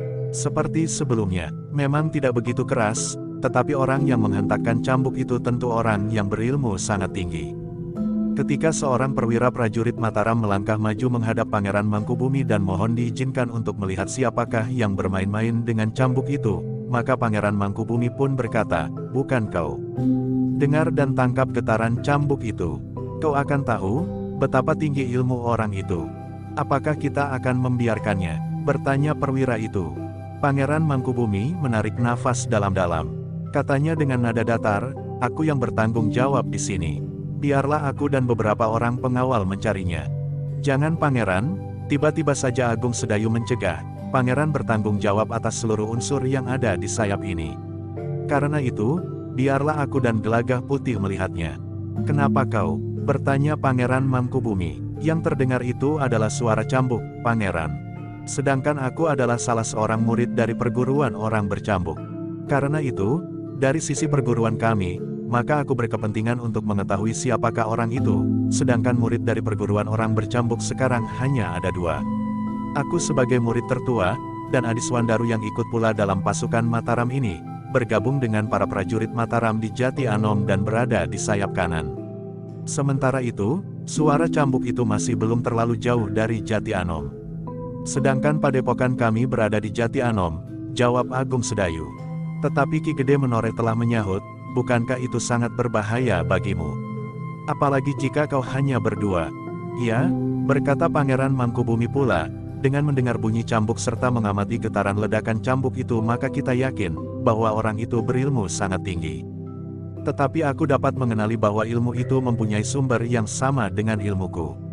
Mungkin aku dan orang itu tidak perlu membuat perbandingan ilmu, apalagi kekerasan yang sebenarnya," jawab Agung Sedayu. "Pergilah, tetapi aku akan mengirimkan sekelompok prajurit pilihan untuk mengamati keadaan. Orang itu tentu mempunyai maksud tertentu. Jika tidak, ia tidak akan melakukan hal itu," berkata Pangeran Mangkubumi. "Aku mohon Pangeran, biarlah aku dan Gelagah Putih saja yang melihat orang itu. Mudah-mudahan tidak terjadi kekerasan," berkata Agung Sedayu. "Aku tidak mau kehilangan orang-orangku yang terbaik, justru dalam perjalanan menuju ke sasaran," berkata Pangeran Mangkubumi yang pernah mendengar banyak cerita tentang Agung Sedayu dari Panembahan Senapati. Namun juga karena itu maka Pangeran Mangkubumi telah mengizinkan Agung Sedayu untuk melihat siapakah yang telah mengganggu ketenangan pasukan Mataram itu. Selain Agung Sedayu dan Gelagah Putih yang memiliki bekal yang cukup pula, karena ia banyak berhubungan dan mengembara bersama-sama dengan Raden Rangga, Pangeran Mangkubumi tidak akan melepaskannya. "Tetapi kami akan berhati-hati," jawab Agung Sedayu. "Dengar perintahku," potong Pangeran Mangkubumi kemudian. Agung Sedayu dan Gelagah Putih tidak berani membantah lagi. Meskipun Pangeran Mangkubumi nampak lebih sabar dari Pangeran Singasari, tetapi dalam hal yang penting, Pangeran Mangkubumi pun berpendirian keras. Karena itu, maka Agung Sedayu dan Gelagah Putih pun kemudian mengangguk hormat sambil mohon diri, "Baiklah Pangeran. Segala sesuatunya terserah kepada Pangeran. Pergilah mendahului," berkata Pangeran Mangkubumi kemudian, "tetapi berhati-hatilah." Agung Sedayu dan Gelagah Putih pun kemudian telah mohon diri pula kepada Ki Gede, sebelum keduanya meloncat ke dalam gelapnya malam di padang perdu yang agak luas itu. Ketika kemudian terdengar lagi ledakan cambuk itu, maka Agung Sedayu dan Gelagah Putih pun segera mengetahui di mana orang itu menunggu mereka. Karena Agung Sedayu yakin, bahwa orang itu tentu berhubungan dengan perguruan orang bercambuk. "Cepat Gelagah Putih," ajak Agung Sedayu, "mudah-mudahan sekelompok prajurit yang dikirim oleh Pangeran Mangkubumi tidak berhasil menemukan kita." Keduanya pun telah mempergunakan tenaga cadangan mereka, sehingga dengan demikian keduanya telah berlari semakin cepat. Agung Sedayu tidak dapat mempergunakan kemampuannya memperingan tubuhnya dan berlari seperti angin, karena dengan demikian Gelagah Putih akan ketinggalan. Namun sebenarnya lah dengan dorongan tenaga cadangannya, Gelagah Putih telah mampu berlari cepat, melampaui kecepatan orang kebanyakan. Beberapa saat kemudian, keduanya justru telah hampir mencapai ujung dari padang perdu. Di hadapan mereka terdapat hutan yang cukup lebat, meskipun sudah tidak terlalu luas. "Kita berhenti di sini, Gelagah Putih," berkata Agung Sedayu, "suara itu berasal dari daerah ini." Gelagah Putih termangu-mangu sejenak. Namun ketajaman panggraitannya yang terarah segera menangkap isyarat, bahwa di dekat mereka bersembunyi orang yang mereka cari. Agung Sedayu pun telah berdiri menghadap ke arah orang yang masih belum menampakkan diri itu. Dengan nada rendah Agung Sedayu berkata, "Silahkan Kisanak. Aku sudah datang." Terdengar suara tertawa pendek, suara yang tinggi melengking. Sama sekali tidak sesuai dengan tingkat ilmu yang tinggi, yang telah disyaratkan sebelumnya. Sejenak kemudian, seorang yang terbongkok-bongkok berjalan dari balik gerumbul perdu. Di tangannya dijinjingnya sebuah cambuk yang juntainya terurai panjang. Lebih panjang dari juntai cambuk Agung Sedayu. "Siapa kalian yang telah berani datang ke tempat ini?" bertanya orang bongkok itu dengan nada tinggi. Karena suaranya pun kecil dan melengking, maka pertanyaan itu terdengar menusuk-nusuk telinga. "Kami adalah para pengawal yang ada di dalam pasukan Mataram. Aku tahu, kau tentu melihat iring-iringan itu dan dengan sengaja memancing kami kemari," jawab Agung Sedayu. "Bagus," jawab orang itu melengking-lengking, "jika demikian maka kau tentu orang yang aku maksud. Bukankah kau salah seorang dari murid orang yang mengaku orang bercambuk itu?" "Apa maksudmu?" bertanya Agung Sedayu. "Seseorang telah mencuri kitabku, kemudian ia mengaku dan bahkan mendirikan padepokan dari perguruan yang disebutnya perguruan orang bercambuk. Orang itu mempunyai 2 orang murid. Agaknya kalian berdua adalah murid dari orang yang telah mengaku memiliki ilmu cambuk yang paling baik itu," berkata orang itu pula. "Kisanak," berkata Agung Sedayu, "aku memang murid dari seseorang yang mengaku orang bercambuk. Tetapi aku telah bertahun-tahun menjadi muridnya. Bukan baru kemarin sore. Seandainya ia mencuri kitabmu dan mengaku dirinya dalam kedudukan yang bukan haknya, kenapa baru sekarang kau menelusurinya?" Orang itu termangu-mangu sejenak. Dalam kesempatan itu Agung Sedayu dan Gelagah Putih berusaha untuk mengenali wajahnya. Tetapi dalam kegelapan malam, apalagi orang itu yang nampak gelisah dan selalu bergerak meskipun hanya kakinya atau kepalanya, maka mereka tidak segera dapat melihat dengan jelas wajah yang memang kehitam-hitaman itu. Wajah yang nampak aneh dan tidak sewajarnya.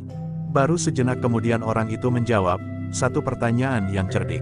"Tetapi itu bukan berarti aku mengakui bahwa aku hanya mencari-cari persoalan sekarang ini. Tetapi aku memang memerlukan waktu yang lama untuk menemukannya." Kemudian meyakinkan diriku sendiri tentang orang itu, akhirnya menyelidiki cara hidupnya dan mengetahuinya bahwa ia mempunyai 2 orang murid. Agung Sedayu menarik nafas dalam-dalam. Namun kemudian katanya, "Baiklah. Katakan bahwa kau telah menemukan murid-muridnya. Tetapi apakah kau sudah bertemu dengan orang bercambuk itu sendiri?" "Akulah orang bercambuk itu," jawab orang bongkok dengan suara melengking itu. "Maksudku dengan orang yang kau tuduh mencuri kitab itu," sahut Agung Sedayu. "Aku bukan orang yang sangat dungu. Jika aku menebang sebatang pohon, maka aku akan memotong dahan-dahannya lebih dahulu," jawab orang itu. Agung Sedayu termangu-mangu sejenak. Sementara orang itu berkata selanjutnya, "Aku pun memerlukan waktu untuk mengetahui bahwa kalian berdua ada di sayap kiri pasukan Mataram yang akan ke Madiun. Kemudian, untung-untungan aku berusaha memanggilmu kemari. Aku mencoba untuk yakin bahwa kau adalah seorang laki-laki sejati, sehingga kau berani datang sekarang ini." "Kisanak," berkata Agung Sedayu, "setelah kau bertemu dengan aku, apa maksudmu?" "Kaulah yang dungu," orang itu membentak dengan suaranya yang tinggi, "aku akan membunuhmu, membunuh saudara seperguruanmu, dan kemudian membunuh gurumu yang mengaku orang bercambuk itu. Kenapa kau mengambil jalan yang kasar itu? Kau dapat menemui guruku. Guru berada di padepokannya. Ia jarang sekali pergi sekarang karena ia sudah terlalu tua untuk mengembara. Kau dapat membicarakannya dengan baik sehingga persoalanmu dapat kau selesaikan tanpa mempergunakan kekerasan. Inikah ajaran orang bercambuk yang palsu itu? Aku tidak senang mendengarnya. Orang bercambuk bukan orang yang cengeng, perajuk dan pengecut seperti itu. Orang bercambuk terbiasa menyelesaikan persoalan-persoalan yang mendasar dengan taruhan nyawa," bentak orang itu pula. "Lalu, karena itu, kita akan menyelesaikan persoalan kita dengan bertaruh nyawa pula. Kalian berdua akan mati. Baru kemudian aku akan membunuh gurumu." "Ternyata kita tidak sesuai," berkata Agung Sedayu. "Seandainya kau benar orang bercambuk sebagaimana yang kau katakan dengan sifat-sifat itu, maka aku tidak akan dapat berguru kepadamu. Aku pun tidak menganggapmu pantas menjadi muridku. Karena itu, bersiaplah kalian berdua untuk mati. Aku akan membunuh kalian dengan caraku." Agung Sedayu dan Gelagah Putih pun segera bersiap. Namun dalam pada itu, Agung Sedayu pun berkata kepada Gelagah Putih, Minggirlah, biar aku sendiri menyelesaikannya, apapun yang akan terjadi. Gelagah Putih termangu-mangu, namun kakak sepupunya itu nampaknya memang bersungguh-sungguh. Karena itu, maka Gelagah Putih pun segera bergeser surut. Ia sadar bahwa ia tidak memiliki kemampuan yang cukup dalam ilmu sebagaimana dikuasai oleh Agung Sedayu, meskipun pada dasarnya ia sudah memasuki keluarga perguruan orang bercambuk.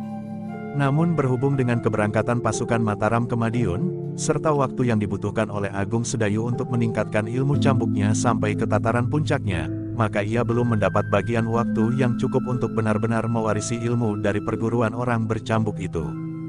Sejenak kemudian kedua orang itu telah berhadap-hadapan. Seorang bertubuh agak bongkok, dengan suara yang melengking-lengking bernada tinggi, sedangkan yang lain adalah seorang yang masih terhitung muda, namun yang telah mewarisi ilmu orang bercambuk itu hampir sepenuhnya. "Kau memang sombong," geram orang bongkok itu, "kau kira kau mampu melawan aku seorang diri? Bagaimanapun juga aku harus tetap mempertahankan harga diri perguruanku, meskipun kau sebut palsu," jawab Agung Sedayu. Orang itu tidak menjawab lagi. Ia mulai menggerakkan cambuknya sambil berkata, "Urai cambukmu. Bukankah kita sama-sama mengaku dari perguruan orang bercambuk?" Agung Sedayu memang sudah siap mengurai cambuknya. Ia tidak mau menjadi sasaran cambuk lawannya tanpa dapat menyerang kembali. Sejenak kemudian, maka keduanya telah terlibat ke dalam pertempuran. Orang bongkok itu mulai meloncat menyerang dengan juntai cambuknya yang agak lebih panjang dari juntai cambuk Agung Sedayu.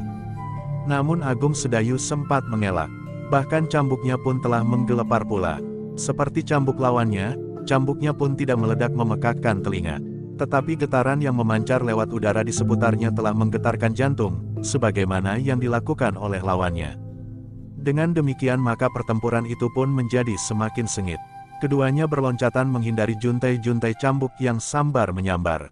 Namun kedua-duanya agaknya memang belum tersentuh oleh ujung cambuk itu. Sementara itu, Gelagah Putih memperhatikan keduanya dengan tegang. Kedua orang itu seakan-akan telah berterbangan, berputaran saling serang menyerang. Namun nampaknya karena juntai cambuk lawan Agung Sedayu lebih panjang, maka rasa-rasanya ujung cambuk orang bongkok itu mampu menggapai jarak yang lebih panjang pula. Karena itu, Agung Sedayu harus bekerja lebih keras untuk mengatasinya. Apalagi orang bongkok itu ternyata memang memiliki kemampuan yang sangat tinggi dalam ilmu cambuk. Untuk beberapa saat lamanya Agung Sedayu sempat memperhatikan unsur-unsur gerak yang dipergunakan oleh orang bongkok itu. Ternyata unsur-unsur gerak yang dipergunakan memang unsur-unsur gerak dari perguruan orang bercambuk. Bahkan rasa-rasanya orang itu telah menguasai unsur-unsur gerak yang paling rumit dari perguruan orang bercambuk itu. Ketika ujung juntai cambuk orang bongkok itu semakin dekat dengan kulit Agung Sedayu, bahkan rasa-rasanya sambaran anginnya telah semakin terasa, maka Agung Sedayu pun terpaksa mempergunakan ilmunya yang lain, yang disadapnya tidak dari perguruan orang bercambuk. Dengan mengerahkan daya tahan tubuhnya, maka Agung Sedayu telah membangun perisai yang sulit untuk ditembus. Ilmu kebal. Dengan diselimuti oleh ilmu kebal, maka Agung Sedayu menjadi semakin garang menyerang lawannya. Meskipun juntai cambuknya lebih pendek, namun ternyata bahwa ujung cambuknya itu telah beberapa kali hampir menyentuh kulit lawannya, sebagaimana ujung juntai cambuk lawannya itu. Namun satu ketika, orang bongkok itu telah membuat Agung Sedayu terkejut, ketika ia telah menyerang dengan kecepatan yang sangat tinggi. Bahkan dengan unsur gerak yang terasa agak asing baginya, Agung Sedayu berusaha untuk menghindar, tetapi serangan berikutnya dilakukan dengan unsur gerak yang sangat rumit dan tidak diduga-duga. Dengan demikian maka Agung Sedayu telah terlambat menghindar, meskipun ia sempat bergeser selangkah. Namun ujung cambuk lawannya itu ternyata telah menyentuh kulitnya. Namun dengan serta-merta lawannya itu berteriak melengking, "Kau ternyata tidak setia kepada perguruanmu. Kau telah mempergunakan ilmu yang tentu kau sadap tidak dari perguruan orang bercambuk. Apakah menurut penilaianmu itu pertanda tidak setia? Kau memang jauh berbeda dari guruku. Guru menganjurkan aku untuk mencari bekal ilmu dari manapun juga asal bukan sejenis ilmu hitam, yang didapat dari dunia kegelapan dan dipergunakan untuk maksud-maksud jahat," jawab Agung Sedayu. "Dari mana kau dapatkan ilmu kebal itu?" bertanya orang bongkok itu. Agung Sedayu masih saja berloncatan menghindari serangan orang itu yang semakin lama menjadi semakin sengit. Namun kemudian dengan lantang Agung Sedayu menjawab, "Kau tidak perlu mengetahui dari mana aku mendapatkan ilmu itu. Tetapi semua ilmu yang aku miliki sudah direstui guruku. Itu sudah cukup menunjukkan bahwa aku adalah murid yang setia. Kau memang banyak berbicara, geram orang bongkok itu melengking. Aku menjawab pertanyaanmu, jawab Agung Sedayu. Namun ternyata serangan-serangan orang itu semakin lama menjadi semakin cepat, sehingga beberapa kali ujung cambuk orang bongkok itu berhasil menyentuh kulitnya. Bahkan kemudian Agung Sedayu mulai merasa bahwa perisai ilmu kebalnya mulai goyah. Luar biasa, berkata Agung Sedayu di dalam hatinya, orang ini memang memiliki ilmu cambuk sebagaimana yang tercantum di dalam kitab itu. Dalam pada itu, karena Agung Sedayu merasa semakin terdesak, sementara ilmu kebalnya rasa-rasanya hampir tertembus, maka ia pun telah mempergunakan ilmunya yang lain pula. Agung Sedayu tiba-tiba mampu berloncatan semakin cepat dengan langkah-langkah semakin panjang. Iblis kau, geram orang bongkok itu, kau mampu meringankan tubuhmu dengan sangat baik. Satu lagi kau telah menunjukkan ilmu yang tidak kau sadap dari keturunan ilmu orang bercambuk. Pertanda bahwa kau benar-benar telah berkhianat. Jangan mengigau, sahut Agung Sedayu, kau kira ilmumu yang menunjukkan unsur-unsur gerak yang rumit itu kau pelajari dalam jalur perguruan orang bercambuk. Kenapa? Bertanya orang, itu semuanya adalah hasil penelitian yang bersungguh-sungguh atas kitabku yang telah dicuri orang itu. Hanya orang-orang dungu sajalah yang mengatakan bahwa unsur-unsur yang rumit itu aku dapatkan dari jalur perguruan yang lain.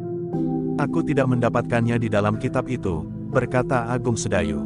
Apakah kau sudah membaca seluruhnya? Atau sekedar ilmu cambuknya saja? Bertanya orang itu sambil menyerang. Agung Sedayu melenting tinggi untuk mengelakkan serangan lawannya. Namun ia sempat menjawab, aku sudah membaca semuanya. Guru telah berhasil menguasai seluruh isi buku itu.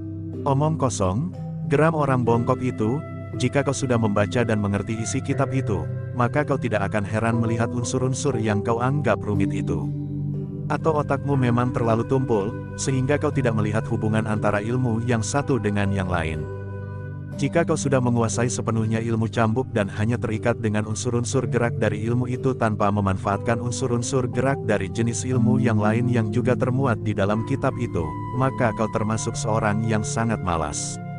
Malas berpikir dan sama sekali tidak menguntungkan, meskipun aku yakin bahwa setiap orang yang mempelajari kitab itu akan sampai pada satu kesimpulan untuk memanfaatkan semuanya yang tersirat dari isi kitab itu. Namun biasanya memerlukan waktu yang lama. Aku pun memerlukan waktu bertahun-tahun untuk melakukannya. Tanpa ada orang yang memperingatkan, maka seseorang pada umumnya tidak akan berpikir sampai ke sana dalam waktu dekat. Hanya orang yang mempunyai panggraita yang dalam dan kemampuan melebihi kebanyakan orang yang akan dapat melakukannya. Agung Sedayu meloncat mengambil jarak. Ia bahkan termangu-mangu sejenak. Namun orang bongkok itu tiba-tiba berteriak, "Iblis kau harus mati." Agung Sedayu terkejut ketika ia melihat orang bongkok itu memutar juntai cambuknya di atas kepalanya. Gelagah putih pun menjadi tegang. Apalagi ketika ia mendengar Agung Sedayu berteriak, "Gelagah putih, hati-hati." Sebenarnya lah sesaat kemudian, cambuk itu telah dihentakkan dengan dahsyatnya. Tidak terdengar suara ledakan cambuk itu, tetapi seleret sinar memancar dari ujung cambuk itu. Dengan tangkas Agung Sedayu telah meloncat menghindar. Namun seleret sinar itu telah menyambar batu-batu padas di lereng gunung itu, sehingga yang kemudian terdengar adalah suara ledakan yang dahsyat. Batu-batu padas pun berguguran pecah berserakan. Jantung Gelagah Putih bagaikan berhenti berdetak. Meskipun Agung Sedayu memakai perisai ilmu kebal rangkap 5, namun serangan itu tentu akan dapat memecahkannya. Tetapi Gelagah Putih pun menjadi semakin tegang. Agung Sedayu yang meloncat itu telah memutar cambuknya pula. Namun terasa betapa ia menjadi ragu-ragu. Pada saat-saat terakhir terngiang di telinganya pesan gurunya, agar ia tidak mempergunakan ilmu itu. Namun Agung Sedayu harus meloncat lagi. Untunglah bahwa ia memiliki kemampuan meringankan tubuhnya, sehingga sekali lagi serangan itu tidak menyentuh tubuhnya. Sekali lagi batu-batu padas telah meledak dan berserakan. Meskipun demikian Agung Sedayu masih saja merasa ragu-ragu. Bahkan ketika lawannya menyerang sampai 3-4 kali, Agung Sedayu masih belum membalas. Ada niatnya untuk menyerang dengan kekuatan sorot matanya. Namun orang itu tentu akan semakin lantang menyebutnya sebagai pengkhianat, karena ia telah mempergunakan ilmu yang lain selain dari perguruannya. Namun akhirnya Agung Sedayu tidak akan dapat bertahan lebih lama lagi. Serangan orang itu menjadi semakin sering, dengan loncatan ilmu yang sangat berbahaya baginya. Orang ini telah menguasai tataran tertinggi dari ilmu cambuk, berkata Agung Sedayu, bahkan berhasil memanfaatkan unsur-unsur gerak dari jenis ilmu yang lain, sehingga ilmunya seakan-akan menjadi lebih rumit dan berbahaya. Dalam keadaan yang sangat mendesak, maka Agung Sedayu telah memaksa diri untuk mempergunakan ilmunya. Memancarkan kekuatan lewat sorot matanya. Tetapi orang bercambuk yang bongkok itu ternyata memiliki ketajaman penglihatan melampaui orang kebanyakan. Ketika Agung Sedayu mengambil jarak dan bersiap melepaskan serangannya, orang itu memang tertegun sejenak. Namun orang bongkok itu ternyata mampu melenting mengimbangi kecepatan serangan Agung Sedayu. Orang bongkok itu ternyata mampu melihat getaran sinar tipis yang memancar dari mata Agung Sedayu menyambarnya. Tetapi ternyata bahwa serangan itu pun tidak mengenai sasarannya. Yang terdengar kemudian adalah suara tertawa orang bongkok itu. Dengan suara yang melengking-lengking ia pun berkata, "Anak ingusan, kau sedang bermain apa? Jika kau mengaku murid perguruan bercambuk, apa yang kau lakukan? Ilmu kebal, ilmu meringankan tubuh, kemudian bermain sembunyi-sembunyian dengan mempercayakan keselamatan hidupmu pada ketajaman penglihatan yang mampu kau jadikan senjata pelindung itu, yang semuanya tidak bersumber pada ilmu cambuk yang dahsyat. Ternyata kau juga termasuk orang yang mengaku aku, karena kau tidak mampu mempergunakan ilmu cambukmu dengan baik, apalagi pada tataran terakhir yang sama sekali belum kau kuasai. Lebih-lebih puncak dari susunan ilmu cambuk yang mampu melepaskan serangan melampaui kekuatan sorot matamu itu." Agung Sedayu menggeram, namun ia pun kemudian berkata, "Sekali lagi aku melihat perbedaan yang mendasar antara kau dan guruku. Guruku sama sekali tidak megambur-hamburkan serangan ilmu cambuknya yang sangat berbahaya itu." "Omong kosong," orang bongkok itu masih saja tertawa, "jika kau memang mampu, tetapi tidak kau pergunakan sekarang, maka untuk selamanya kau tidak akan pernah mempergunakannya, karena kau akan segera mati." Agung Sedayu tidak menjawab, sementara orang itu berkata pula dengan lantang, "Ilmu kebalmu tidak berarti apa-apa." Agung Sedayu memang menjadi berdebar-debar melihat orang itu sekali lagi memutar cambuknya. Sebuah serangan yang dahsyat telah meluncur, demikian cambuk itu dihentakkan. Dengan mempergunakan ilmu meringankan tubuhnya, Agung Sedayu memang sempat bergeser. Namun jantungnya berdegup keras ketika ia mendengarkan orang bongkok itu berkata selanjutnya, "Jika kau benar memiliki ilmu perguruan orang bercambuk sampai batas tertinggi, kenapa kau tidak mempergunakannya untuk melawan aku? Sudah aku katakan, ini adalah kesempatan yang terakhir untuk mencobanya sekali lagi." Dalam keadaan yang semakin terjepit, serta pancingan-pancingan yang tidak henti-hentinya, maka betapapun keraguan-raguan mencengkam jantungnya, namun akhirnya Agung Sedayu memang tidak mempunyai pilihan lain. "Hei," orang bongkok itu berteriak lagi, "jika kau mengaku pernah melihat sebuah kitab tentang ilmu cambuk, maka kau tentu hanya sekedar bermimpi, atau gurumu itu telah menipumu dengan menunjukkan kepadamu sebuah kitab lain yang tidak berarti, meskipun kitabku benar-benar dicurinya." Agung Sedayu memang tidak mampu menahan diri lagi. Tiba-tiba saja cambuknya telah diputarnya di atas kepalanya. Hanya dalam waktu sekejap, karena ia tidak mau didahului oleh serangan lawannya. Ketika lawannya siap melakukan hal yang sama, maka Agung Sedayu telah menghentakkan cambuknya. Seleret sinar pun telah menyambar orang bongkok itu. Tetapi seperti Agung Sedayu, maka orang itu pun dengan sigapnya telah berhasil menghindarinya. Namun kemudian terdengar suaranya yang melengking mengatasi batu-batu padas yang berguguran setelah meledak oleh serangan ilmu Agung Sedayu. "Luar biasa. Ternyata kau mampu melakukannya. Jika demikian aku semakin yakin, kitabku memang dicuri oleh orang yang mengaku gurumu itu." "Persetan," geram Agung Sedayu yang menjadi semakin marah. Sejenak kemudian, maka pertempuran itu menjadi semakin dahsyat. Keduanya bagaikan berterbangan di dalam gelap. Berputaran, sementara serangan ilmu cambuk mereka yang jauh melampaui panjang juntai cambuk itu sendiri telah berlangsung semakin sengit. Namun setiap kali Agung Sedayu memang melihat unsur-unsur gerak yang rumit, karena orang itu telah memanfaatkan ilmu-ilmu yang lain jenisnya, namun mampu mendukung kedahsyatan ilmu cambuknya. Tetapi sumbernya tetap dari kitab yang disebutnya itu. Gelagah Putih memang menjadi cemas. Tetapi ia tidak dapat mendekati pertempuran itu. Ia justru telah melangkah surut untuk menghindari hal-hal yang tidak menguntungkan baginya. Jika serangan-serangan itu tanpa sengaja meluncur ke arahnya, maka ia pun harus mampu menghindarinya. Namun untuk beberapa saat Gelagah Putih bagaikan mematung melihat pertempuran itu. Ia sendiri adalah seorang anak muda yang berilmu tinggi. Apalagi setelah dengan taruhan yang mahal, gurunya berhasil meningkatkan kemampuannya mengerahkan tenaga cadangan di dalam dirinya. Tetapi melihat pertempuran antara Agung Sedayu dan orang bongkok itu, Gelagah Putih masih juga menjadi berdebar-debar karena kadang-kadang terjadi hal-hal yang tidak terduga-duga. Dalam keremangan malam, dua sosok bayangan berterbangan melingkar-lingkar saling menyerang dengan ilmu cambuk yang sangat tinggi.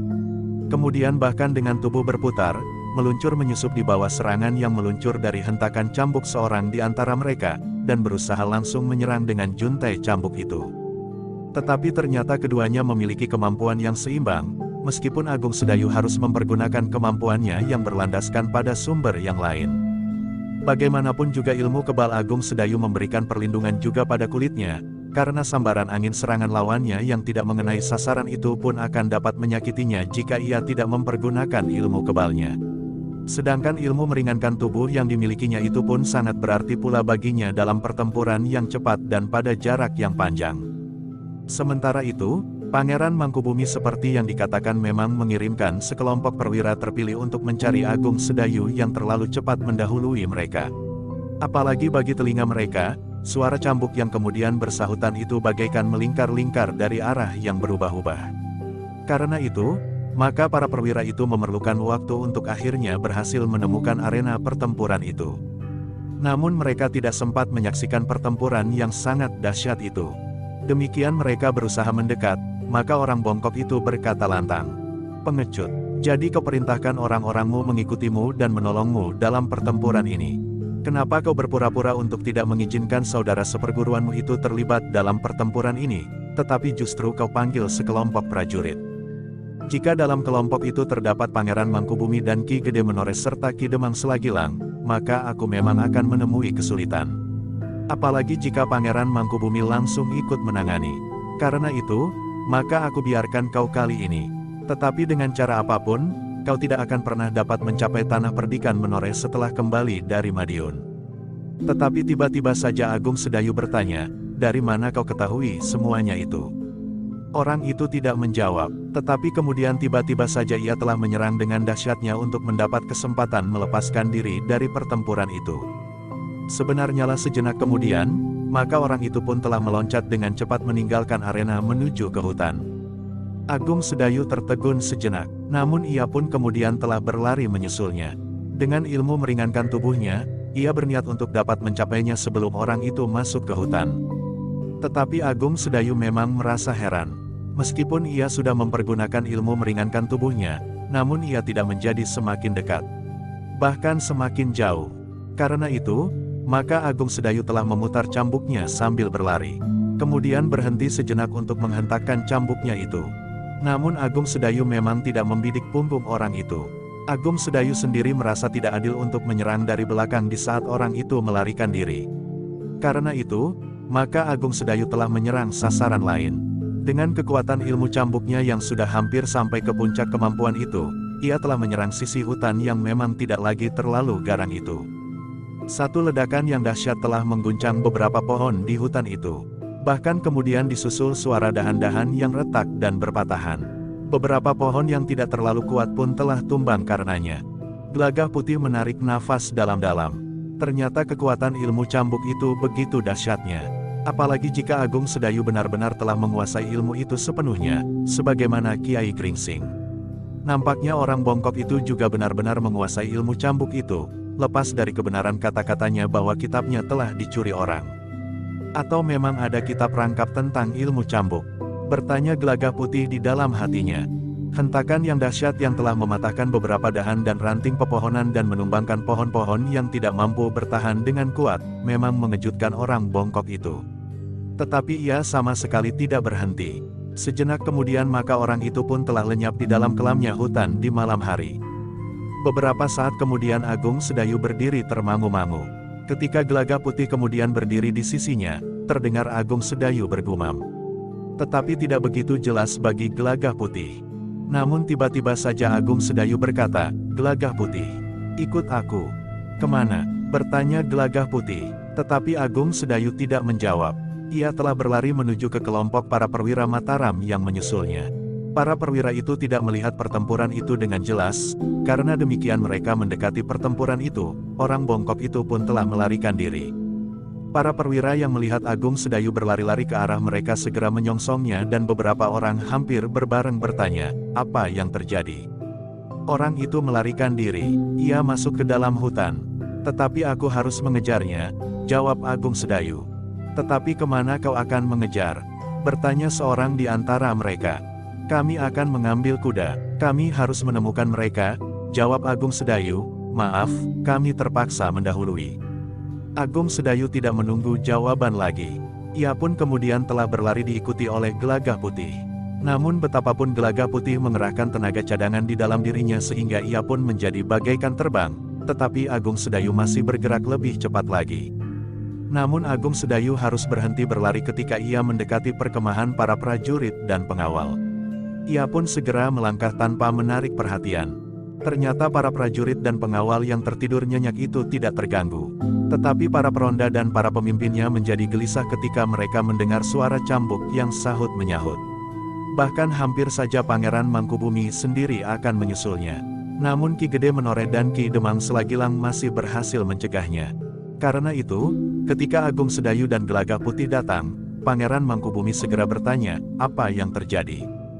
Orang yang mengaku orang bercambuk, jawab Agung Sedayu. Namun kemudian ia pun berkata, aku mohon untuk diizinkan mengejar orang itu. Kemana? Bertanya Pangeran Mangkubumi. Aku cemas bahwa orang itu akan pergi ke padepokan guru di Jati Anom. Guru sedang sakit dan dalam keadaan lemah. Jika orang itu berusaha untuk menumpahkan kemarahannya kepada guru, mungkin akibatnya akan sangat pahit, jawab Agung Sedayu. Jati Anom tidak terlalu dekat, jawab Pangeran Mangkubumi. Aku mohon diizinkan berkuda bersama Gelagah Putih, mohon Agung Sedayu. Pangeran Mangkubumi termangu-mangu. Namun Agung Sedayu berkata, atas restu Pangeran, aku dapat mengimbangi orang itu. Apalagi jika perlu, Gelagah Putih akan dapat ikut campur. Pangeran Mangkubumi berpaling ke arah Ki Gede Menoreh untuk minta pertimbangan. Tetapi Ki Gede pun masih saja termangu-mangu. Namun Ki Gede itu pun kemudian berdesis, tetapi berhati-hatilah jika Pangeran Mangkubumi memberikan izin kepadamu. Pangeran Mangkubumi mengerti akan isyarat itu. Ki Gede nampaknya tidak berkeberatan. Karena itu, maka Pangeran Mangkubumi itu berkata, baiklah Agung Sedayu. Tetapi kau pun harus bertanggung jawab atas tindakanmu ini. Kau adalah bagian dari pasukanku. Bahkan kau termasuk orang yang kami anggap ikut menentukan keberhasilan kita, karena kau memiliki ilmu yang tinggi. Karena itu, kau tidak boleh dihambat oleh apapun juga. Apalagi jika orang ini sengaja dipasang oleh para petugas Sandi Madiun untuk mengurangi kekuatan kita, seorang demi seorang. Terima kasih Pangeran, jawab Agung Sedayu, aku akan berbuat yang terbaik. Bukan saja bagi guru, tetapi juga bagi pasukan ini. Demikianlah, maka sejenak kemudian Agung Sedayu dan Gelagah Putih telah berpacu ke Jati Anom. Jaraknya memang agak jauh, tetapi mereka akan dapat segera mencapai padepokan kecil itu. Agung Sedayu yang berkuda di depan sama sekali tidak berbicara apapun. Gelagah Putih mengikutinya di belakang. Tetapi karena kuda Gelagah Putih lebih baik dari kuda Agung Sedayu, maka Gelagah Putih tidak mengalami kesulitan untuk mengikutinya dalam jarak yang tidak terlalu jauh. Ternyata setelah melewati beberapa bulak, mereka telah mendekati Jati Anom. Mereka memasuki jalur jalan yang menghubungkan Jati Anom dengan Sangkal Putung. Kemudian menelusuri jalan itu menuju ke padepokan Kiai Gringsing. Meskipun ada Paman Widura, tetapi orang itu sangat berbahaya bagi guru. Seandainya keadaan wadak guru masih seperti 1 tahun yang lalu, maka orang itu tentu tidak akan menggelisahkan sama sekali, berkata Agung Sedayu di dalam hatinya. Tetapi di samping itu, memang ada dugaan-dugaan lain telah muncul pula di hatinya. Sikap orang yang mengaku orang bercambuk itu sangat aneh baginya. Beberapa saat kemudian, 2 ekor kuda telah berderap memasuki halaman padepokan. Para cantrik yang bertugas malam itu bergegas menyongsongnya. Ketika mereka melihat bahwa yang berkuda itu Agung Sedayu dan Gelagah Putih, maka para cantrik itu segera menerima kuda mereka setelah Agung Sedayu dan Gelagah Putih meloncat turun. Di mana guru? Tiba-tiba saja Agung Sedayu bertanya. Kiai ada di dalam biliknya, jawab cantrik itu. Aku akan bertemu, berkata Agung Sedayu. Tetapi agaknya Kiai sedang tidur. Ki Widura juga baru saja masuk ke dalam biliknya setelah berjalan-jalan mengelilingi padepokan ini, berkata cantrik itu. Mudah-mudahan kedatanganku tidak mengejutkan, desis Agung Sedayu. Dengan sedikit ragu-ragu Agung Sedayu masuk ke dalam bangunan induk, menuju bilik gurunya yang memang tidak pernah diselarak. Perlahan-lahan Agung Sedayu melangkah ke pintu bilik gurunya. Tetapi pintu itu telah diselarak dari dalam. Dengan hati-hati Agung Sedayu mengetuk pintu. Ia tahu bahwa dengan sedikit suara yang asing gurunya tentu sudah terbangun. Sebenarnya lah terdengar suara gurunya bertanya dari dalam, "Siapa di luar?" "Aku guru," jawab Agung Sedayu singkat. "Apakah aku mendengar suara Agung Sedayu?" bertanya Kiai Gringsing. "Ya guru, aku, Agung Sedayu," jawab Agung Sedayu. Terdengar derit pembaringan. Sejenak kemudian, maka selarak pintu itu pun telah diangkat. "Kau, Agung Sedayu?" Kiai Gringsing menjadi heran. "Malam-malam begini, apakah kau tidak jadi pergi ke Madiun, atau pasukan Mataram memang belum berangkat?" Agung Sedayu tidak segera menjawab. Tiba-tiba saja ia telah melangkah maju memasuki bilik gurunya. "Marilah, kita duduk di ruang dalam," Kiai Gringsing mempersilahkan. Tetapi Agung Sedayu menjawab, "Sudahlah guru.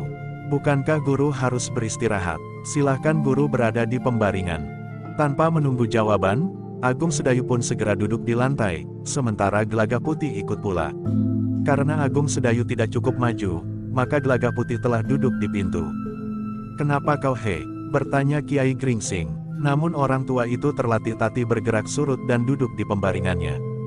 "Bukankah tidak terjadi sesuatu di padepokan ini guru?" bertanya Agung Sedayu.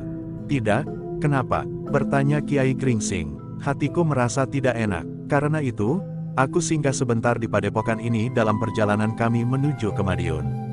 "Kami berada di sayap kiri bersama Pangeran Mangkubumi," jawab Agung Sedayu. "Jadi kalian telah berangkat?" bertanya Kiai Gringsing. "Ya guru," jawab Agung Sedayu. Namun yang tiba-tiba saja bertanya, tetapi agaknya keadaan guru menjadi semakin mencemaskan. Nafas guru menjadi kurang wajar. "Apakah guru tidak sedang mengatur pernafasannya ketika aku mengetuk pintu?" "Bagaimanapun aku sudah menjadi semakin tua Agung Sedayu," berkata gurunya, "adalah wajar jika aku menjadi semakin lemah. Nafasku kadang-kadang tiba-tiba saja menjadi terengah-engah, sehingga aku harus berusaha mengatasinya." Agung Sedayu mengangguk-angguk, tetapi ia masih juga bertanya, "Apakah guru baru saja berada di sanggar?" "Tidak, Agung Sedayu," jawab Kiai Gringsing. "Guru memang baru saja menghapus keringat. Tetapi keringat itu masih saja mengalir. Sedangkan udara malam ini tidak termasuk panas," sahut Agung Sedayu. Kiai Gringsing menarik nafas dalam-dalam. Dengan nada datar ia berkata, "Keadaan badanku memang kurang enak malam ini. Aku baru saja minum obat untuk menghangatkan badanku. Tetapi nampaknya guru sedang letih. Seolah-olah guru baru saja bekerja berat atau berlatih di sanggar. Bukan karena kelemahan yang semakin mencengkam guru dalam usia tua," berkata Agung Sedayu selanjutnya. "Mungkin penglihatanmu benar Agung Sedayu. Tetapi sebab dari itu adalah karena aku baru saja menelan obat yang mempunyai pengaruh pada tubuhku," jawab Kiai Gringsing. Agung Sedayu mengangguk-angguk kecil. Sementara itu Kiai Gringsing berusaha mengalihkan pembicaraan. "Bukankah kau dalam perjalanan berangkat ke Madiun?" bertanya Kiai Gringsing. "Ya guru, seperti yang sudah aku katakan, kami dalam perjalanan menuju ke Madiun," jawab Agung Sedayu, "di bawah senapati di sayap kiri yang nampaknya lebih berpandangan luas dari Pangeran Singasari." "Ya, sudah kau katakan, kau dipimpin oleh Pangeran Mangkubumi," jawab Kiai Gringsing. "Ya guru, tetapi ketika kami sedang berkemah tidak terlalu jauh dari Jati Anom, telah terjadi sesuatu yang sangat menarik," berkata Agung Sedayu. "Terjadi apa?" bertanya gurunya. Agung Sedayu pun kemudian telah menceritakan apa yang telah terjadi.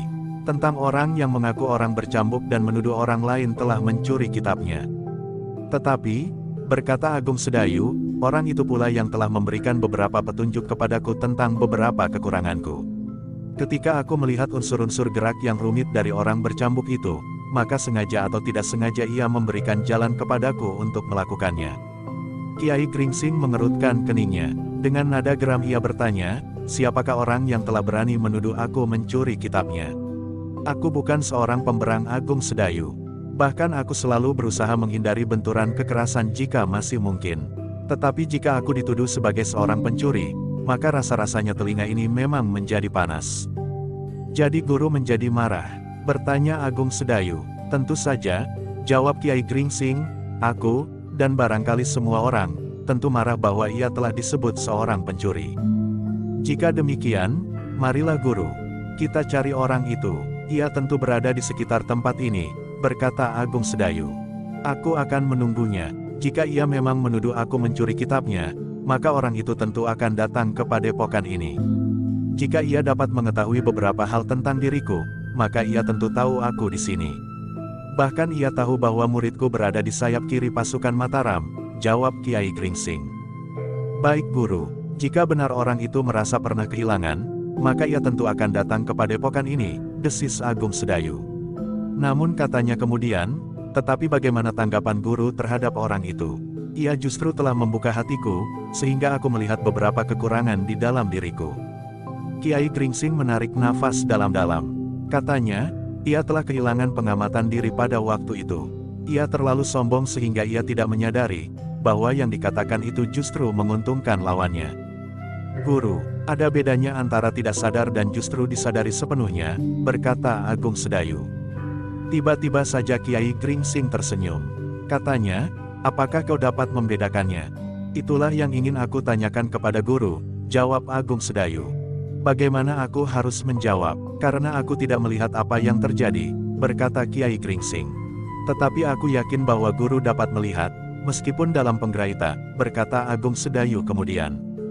Kiai Gringsing menarik nafas dalam-dalam, sementara Agung Sedayu berkata, jika demikian guru, baiklah aku akan mencarinya dalam sisa waktuku.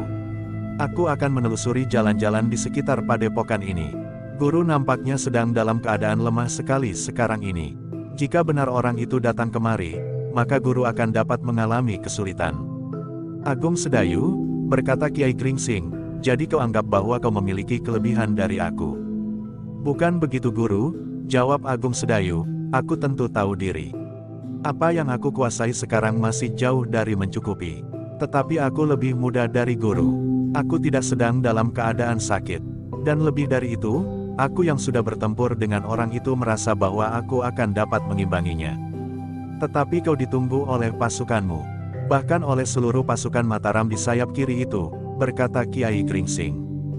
Biar saja guru, bagiku kehidupan perguruanku lebih penting dari kewajibanku bagi Mataram. Di dalam pasukan itu ada banyak orang berilmu tinggi yang dapat menggantikanku. Tetapi di sini tidak ada orang lain, Adiswandaru tidak ada pula di sini sekarang. Wajah Kiai Gringsing menjadi tegang. Namun kemudian ia pun bertanya, jadi apa yang akan kau lakukan? Aku akan mencari orang itu sampai ketemu, atau menunggu di sini sampai orang itu datang, jawab Agung Sedayu. Itu tidak mungkin, berkata Kiai Gringsing, kau harus kembali ke pasukanmu, sebelum pasukan itu berangkat menuju ke Madiun. Sudah aku katakan guru, jawab Agung Sedayu, di dalam pasukan itu terdapat banyak orang berilmu tinggi. Pasukan itu tidak akan menjadi lemah tanpa aku dan Gelagah Putih. Kiai Gringsing menjadi gelisah. Katanya, tidak Agung Sedayu, kau harus kembali, ini perintah gurumu. Aku mohon guru memberi izin aku tinggal di sini sampai orang itu datang, minta Agung Sedayu. Tidak, aku tidak memberimu izin, berkata Kiai Gringsing. Jadi maksud guru, bertanya Agung Sedayu, tinggalkan padepokan ini, sekarang, perintah Kiai Gringsing. Agung Sedayu pun menjadi tegang. Tetapi ia menjawab, jika itu perintah guru, maka aku tidak akan dapat membantah. Aku akan meninggalkan padepokan ini. Tetapi aku tidak akan kembali ke pasukanku. Aku akan mencari orang itu sampai ketemu. Tidak hanya malam ini, tetapi besok, lusa, bahkan sampai setahun pun aku akan tetap mencari orang yang mengaku orang bercambuk. Aku akan mudah mengenalinya karena orang itu bongkok, bercambuk dan berwajah tidak wajar. Kau tidak boleh melakukannya, potong Kiai Gringsing. Aku mohon ampun bahwa aku terpaksa melakukannya, guru. Aku akan mencarinya di sekeliling Jati Anom. Namun kemudian jika aku tidak menemukannya, aku akan menjadi pengembara tanpa batas waktu, untuk membersihkan nama perguruan ini. Aku tidak akan menghiraukan lagi permusuhan antara Mataram dan Madiun yang tidak tentu ujung pangkalnya itu. Karena sebenarnya lah bahwa sebab-sebab perselisihan itu tidak masuk di akalku, berkata Agung Sedayu. Kiai Gringsing nampak semakin gelisah. Katanya, kau akan berkhianat terhadap Mataram. Aku adalah murid yang setia kepada perguruanku. Bahkan jika aku berhasil menangkap orang itu, akan berarti juga ikut menyingkirkan kemungkinan-kemungkinan buruk yang dapat menghambat perjalanan pasukan Mataram. Jika aku berhasil menyelesaikan persoalan orang itu, maka aku masih mempunyai banyak kesempatan untuk menunjukkan kesetiaanku kepada Mataram, sebagaimana pernah aku tunjukkan sebelumnya, berkata Agung Sedayu. Kiai Gringsing termangu-mangu sejenak. Ia melihat kesungguhan di wajah Agung Sedayu.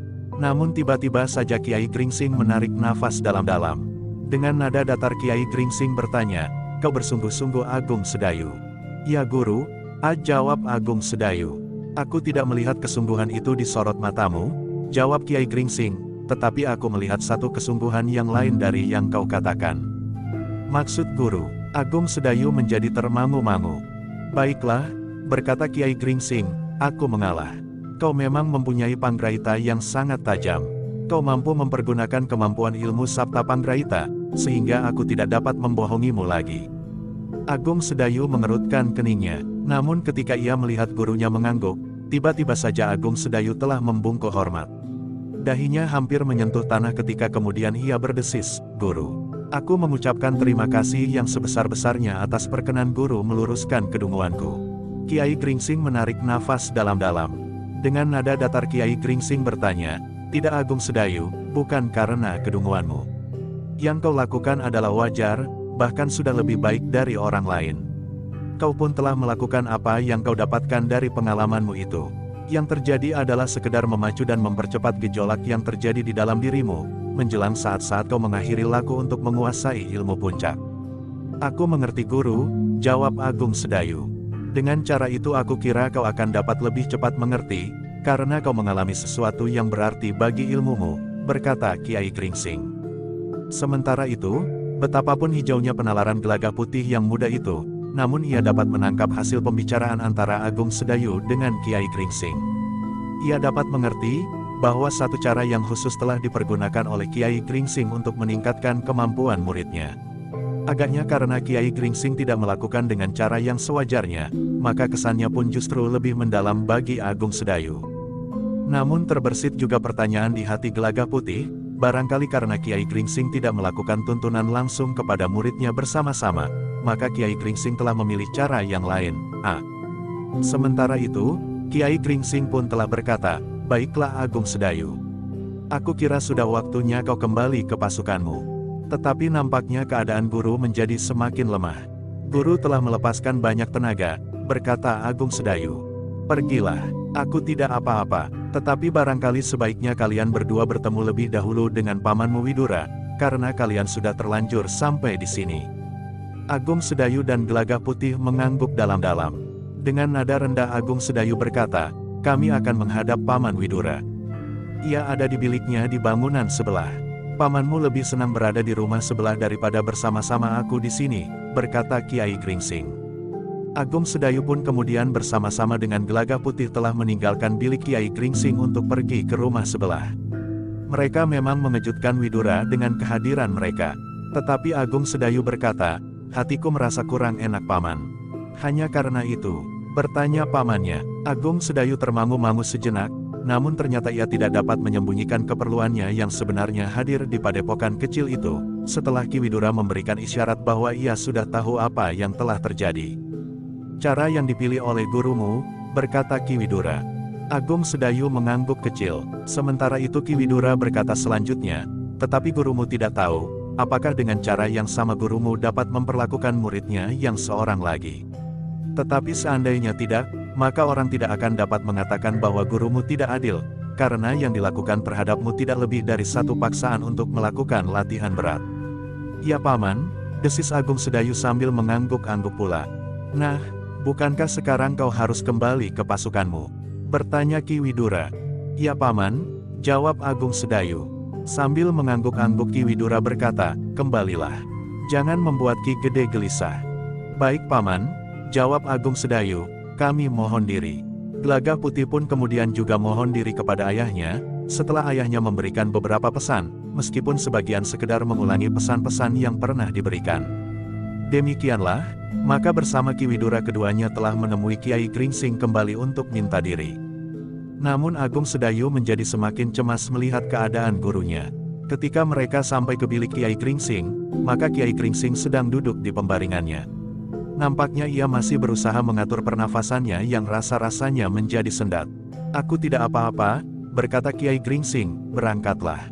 Kau harus segera berada di dalam kesatuanmu kembali." Agung Sedayu berpaling kepada pamannya. Ia juga melihat kecemasan di wajah pamannya. Tetapi pamannya menjawab, "Aku akan membantu Kiai Kringsing. Mudah-mudahan keadaannya tidak semakin buruk. Sekarang, sebaiknya kau berdua kembali." Meskipun hati Agung Sedayu merasa cemas, namun ia tidak dapat ingkar bahwa ia bertanggung jawab kepada Ki Gede. Sementara Ki Gede harus mempertanggungjawabkan kepada Pangeran Mangkubumi. Demikianlah, maka sejenak kemudian Agung Sedayu pun telah berpacu bersama Gelagah Putih kembali ke kesatuan mereka. Kiai Kringsing yang menjadi sangat lemah itu masih juga memberikan beberapa pesan penting kepada kedua orang itu. Kiai Kringsing sempat menyebut beberapa nama dari orang-orang berilmu tinggi dari perguruan-perguruan yang sudah hampir tidak dikenal lagi. Tetapi mungkin orang-orang berilmu tinggi dari keturunan orang-orang yang pernah disebutnya itu masih akan berpengaruh dalam benturan kekuatan antara Mataram dan Madiun. Agung Sedayu dan Gelagah Putih berpacu semakin cepat ketika mereka melihat bayangan fajar telah mulai nampak. Beberapa saat lagi langit akan menjadi merah oleh cahaya dini menjelang matahari terbit. "Kita tidak boleh terlambat," berkata Agung Sedayu. Sebenarnya lah, ketika Agung Sedayu dan Gelagah Putih sampai di perkemahan, Ki Gede benar-benar telah menjadi gelisah. Karena itu, maka ia pun semalam-malaman sama sekali tidak dapat tidur sekejap pun. Baru ketika Agung Sedayu dan Gelagah Putih datang melaporkan diri, Ki Gede dapat bernafas lega, meskipun yang dilaporkan agak menyimpang. "Jadi Ki Gede tidak beristirahat sepanjang malam?" bertanya Agung Sedayu. "Aku menjadi gelisah. Mungkin terjadi sesuatu atasmu," jawab Ki Gede. "Masih ada waktu," berkata Agung Sedayu, "sampai fajar menyingsing menjelang pagi." Ki Gede menggeleng, katanya, "Sebentar lagi kita akan memasuki hari baru." "Masih ada sesaat," berkata Gelagah Putih, "beberapa orang yang sudah terbangun. Sebagian besar masih tidur, saat ini memang saat paling nyenyak." Ki Gede tersenyum, katanya, "Baiklah, mungkin baik juga bagiku untuk berbaring meskipun hanya beberapa saat. Demikian pula bagi kau berdua. Besok kau dapat bercerita." Agung Sedayu dan Gelagah Putih mengangguk-angguk. Keduanya pun memang memanfaatkan waktu yang sedikit itu untuk beristirahat. Agung Sedayu dan Gelagah Putih telah berbaring justru dekat orang-orang yang telah mulai bekerja menyiapkan minuman dan makanan. Keduanya memang tidak ingin tertidur. Mereka hanya ingin sekedar menenangkan gejolak jantung mereka serta mengatur peredaran nafas dan darah mereka. Sementara itu Ki Gede pun telah berbaring pula agak jauh dari keduanya. Ki Gede berbaring di antara para pengawal yang justru mulai bangun seorang demi seorang. Demikianlah, sejenak kemudian maka para pengawal dari Tanah Perdikan Menoreh, dari Pegunungan Sewu, dan para prajurit Mataram, telah mulai berbenah diri. Ki Gede yang sempat berbaring beberapa saat itu pun telah bangkit pula dan memperhatikan para pengawal yang bersiap-siap. Bahkan sejenak kemudian Ki Gede itu pun telah melihat-lihat keadaan para petugas yang menyiapkan minuman dan makanan bagi para pengawal. Mereka tidak saja menyiapkan minuman dan makanan bagi para pengawal sebelum berangkat, tetapi mereka harus bersiap-siap pula agar di perjalanan mereka tidak memerlukan waktu panjang untuk mempersiapkan makan dan minum bagi para pengawal, karena mereka tentu hanya akan beristirahat untuk waktu yang pendek. Sementara itu, Agung Sedayu dan Gelagah Putih telah duduk-duduk pula di sebelah perapian. Di dinginnya udara dini hari, perapian itu terasa cukup menghangatkan tubuh mereka, meskipun mereka tidak terlalu dekat. Namun sejenak kemudian, maka keduanya pun telah mempersiapkan diri pula untuk berangkat melanjutkan perjalanan. Ketika langit menjadi semakin terang, maka terdengar isyarat pertama bagi seluruh pasukan. Karena itu, maka semua orang yang berada di dalam pasukan itu telah bersiap. Para petugas yang mempersiapkan makanan dan minuman pun telah mengemasi semua perkakas mereka. Nasi untuk makan pagi pun telah terbagi dan semua orang di dalam pasukan tidak ada yang terlampaui. Demikian para pengawal dan para prajurit selesai makan pagi, maka isyarat yang kedua pun telah terdengar. Namun ternyata masih ada yang bergeremang. Baru saja nasi terakhir tertelan. Kita harus sudah bersiap untuk berangkat. Perutku tentu akan menjadi sakit, atau lambungku akan nyeri. Di luar sadarnya pemimpin kelompoknya telah mendengarnya dan menyahut, "Jika demikian sebaiknya kau tinggal di sini saja." Pengawal itu tidak menjawab, tetapi dengan telapak tangannya ia menutup mulutnya sendiri sambil memandang kawannya yang tersenyum-senyum. Baru sejenak kemudian, ketika pemimpin kelompoknya pergi, ia berdesis, "Kenapa kau tidak bilang bahwa orang itu ada di sini?" "Tentu aku tidak akan sempat melakukannya," jawab kawannya, lalu katanya, "Karena itu, lain kali berhati-hatilah." Pengawal itu tertawa pendek, katanya, "Kaulah yang harus hati-hati mengawasi keadaan jika aku berbicara." "Tetapi kau harus mengupahku," jawab kawannya. Keduanya pun terdiam ketika pemimpin kelompoknya memberikan aba-aba bagi para pengawal untuk bersiap karena segera akan terdengar isyarat yang ketiga, sehingga pasukan sayap kiri itu akan segera berangkat. Ki Gede bersama dengan Agung Sedayu, Gelagah Putih dan Prastawa telah memeriksa seluruh pasukan. Kemudian melaporkannya kepada Pangeran Mangkubumi bahwa semuanya telah siap. Demikian pula Ki Demang Selagilang, serta senapati yang memimpin prajurit Mataram di sayap kiri itu. "Terima kasih," desis Pangeran Mangkubumi. Namun Pangeran Mangkubumi masih sempat bertanya kepada Agung Sedayu tentang suara cambuk semalam. "Aku gagal menangkapnya Pangeran," jawab Agung Sedayu, "tetapi atas restu Pangeran orang itu tidak pergi ke Padepokan Guru. Sementara keadaan Guru tidak mencemaskan, seandainya orang itu datang kepada Guru di Padepokan." Pangeran Mangkubumi mengangguk-angguk, katanya, "Syukurlah, dengan demikian maka kau dapat pergi dengan tenang." Agung Sedayu tidak menyahut lagi, tetapi sebenarnya lah ia masih merasa cemas tentang keadaan gurunya. Namun bahwa Ki Widura menunggui gurunya, agaknya membuat hati Agung Sedayu menjadi agak tenang. Demikianlah setelah semuanya bersiap, maka Pangeran Mangkubumi pun sekali-sekali memandang langit yang menjadi semakin terang. Di saat matahari kemudian terbit, maka Pangeran Mangkubumi telah memerintahkan para pemimpin pasukan untuk kembali ke tempat pasukan masing-masing. Sejenak kemudian, maka telah terdengar isyarat yang ketiga, pertanda bahwa pasukan itu akan berangkat. Pangeran Mangkubumi memang mulai bergerak. 4 orang berkuda beriringan merupakan paruh pasukan, yang merayap memanjang menyusuri jalan. Demikianlah, pasukan itu telah mulai bergerak kembali. Mereka langsung menuju ke tujuan kedua, sebelum mereka menuju ke perkemahan terakhir. Sementara itu, induk pasukan yang dipimpin langsung oleh Panembahan Senapati serta Ki Patih Mandaraka telah bergerak pula, juga tepat di saat matahari terbit. Demikian pula sayap kanan yang dipimpin oleh Pangeran Singasari pun mulai bergerak pula perlahan-lahan. Pasukan yang hampir sama besarnya dengan pasukan di sayap kiri. Dengan kekuatan yang besar, maka pasukan Mataram telah melanjutkan gerakannya menuju ke Madiun. Namun dengan kesadaran bahwa Madiun telah bersiap menyongsong mereka dengan jumlah orang yang lebih banyak, sebagaimana dilaporkan oleh para petugas sandi. Namun dalam pada itu, para petugas sandi Madiun pun telah mengirimkan keterangan tentang keberangkatan pasukan Mataram yang lebih awal dari rencana semula. Pada hari yang kedua, pasukan Mataram itu menjalar semakin mendekati Madiun. Tetapi seperti rencana semula, sayap kiri itu sama sekali tidak mendekati kota Pajang. Mereka menuju tujuan kedua untuk bermalam 1 malam lagi. Namun dalam pada itu, para prajurit Mataram dan para pengawal dari Tanah Perdikan Menoreh dan Pegunungan Sewu menyadari bahwa perjalanan mereka selalu diawasi oleh orang-orang yang telah dikirim oleh Madiun.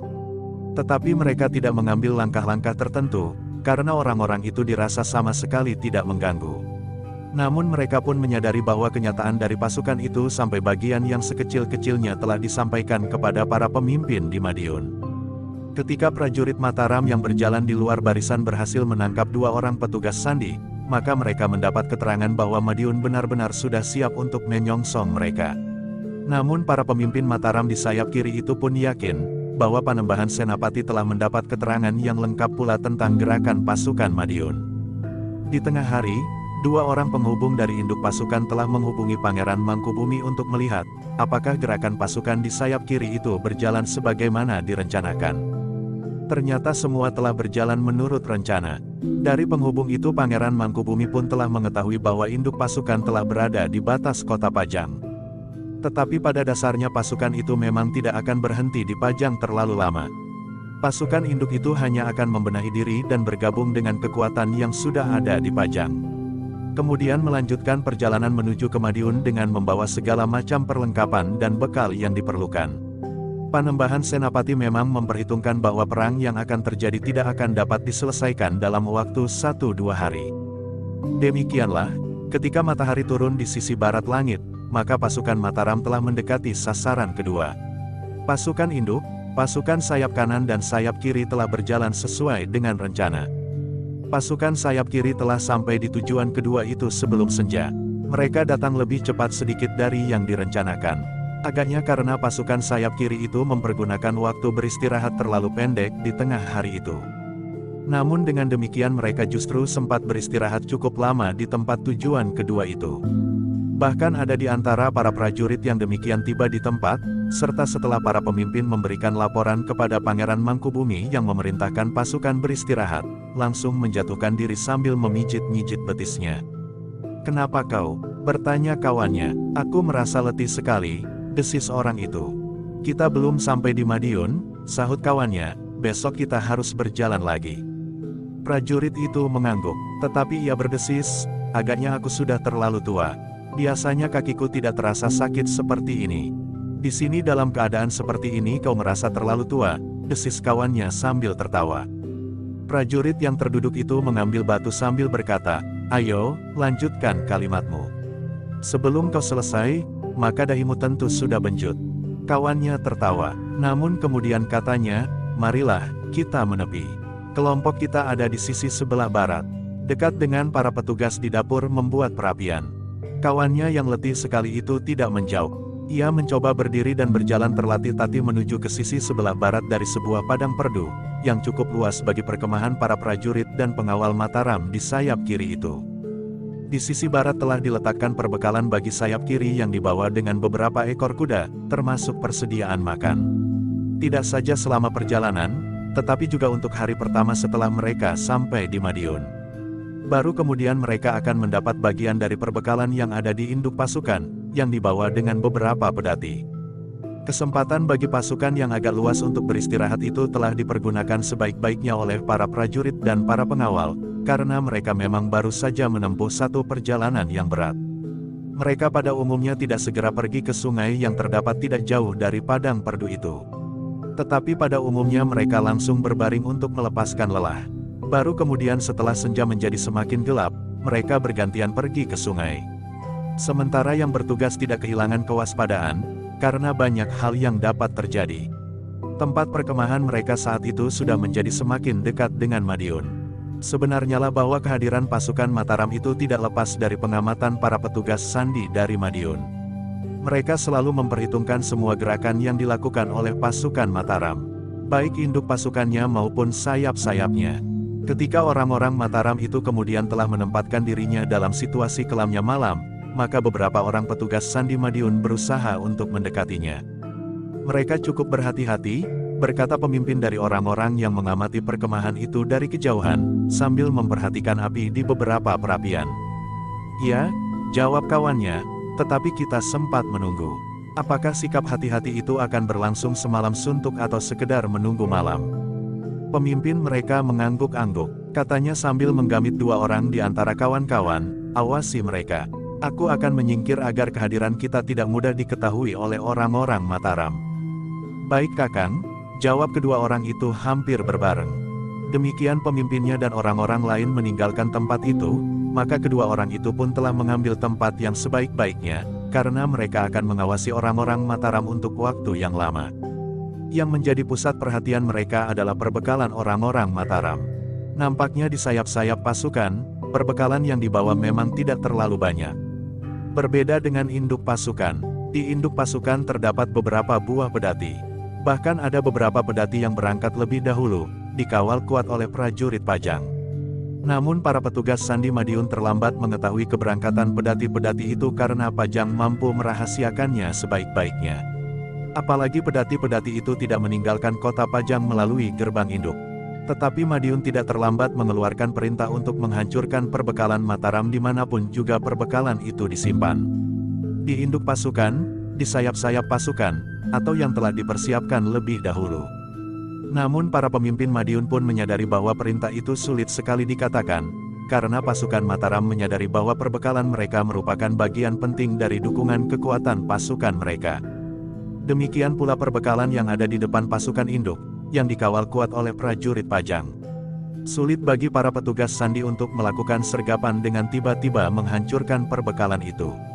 Apalagi prajurit Pajang yang kuat itu rasa-rasanya telah memagari perbekalan itu dengan ujung-ujung tombak.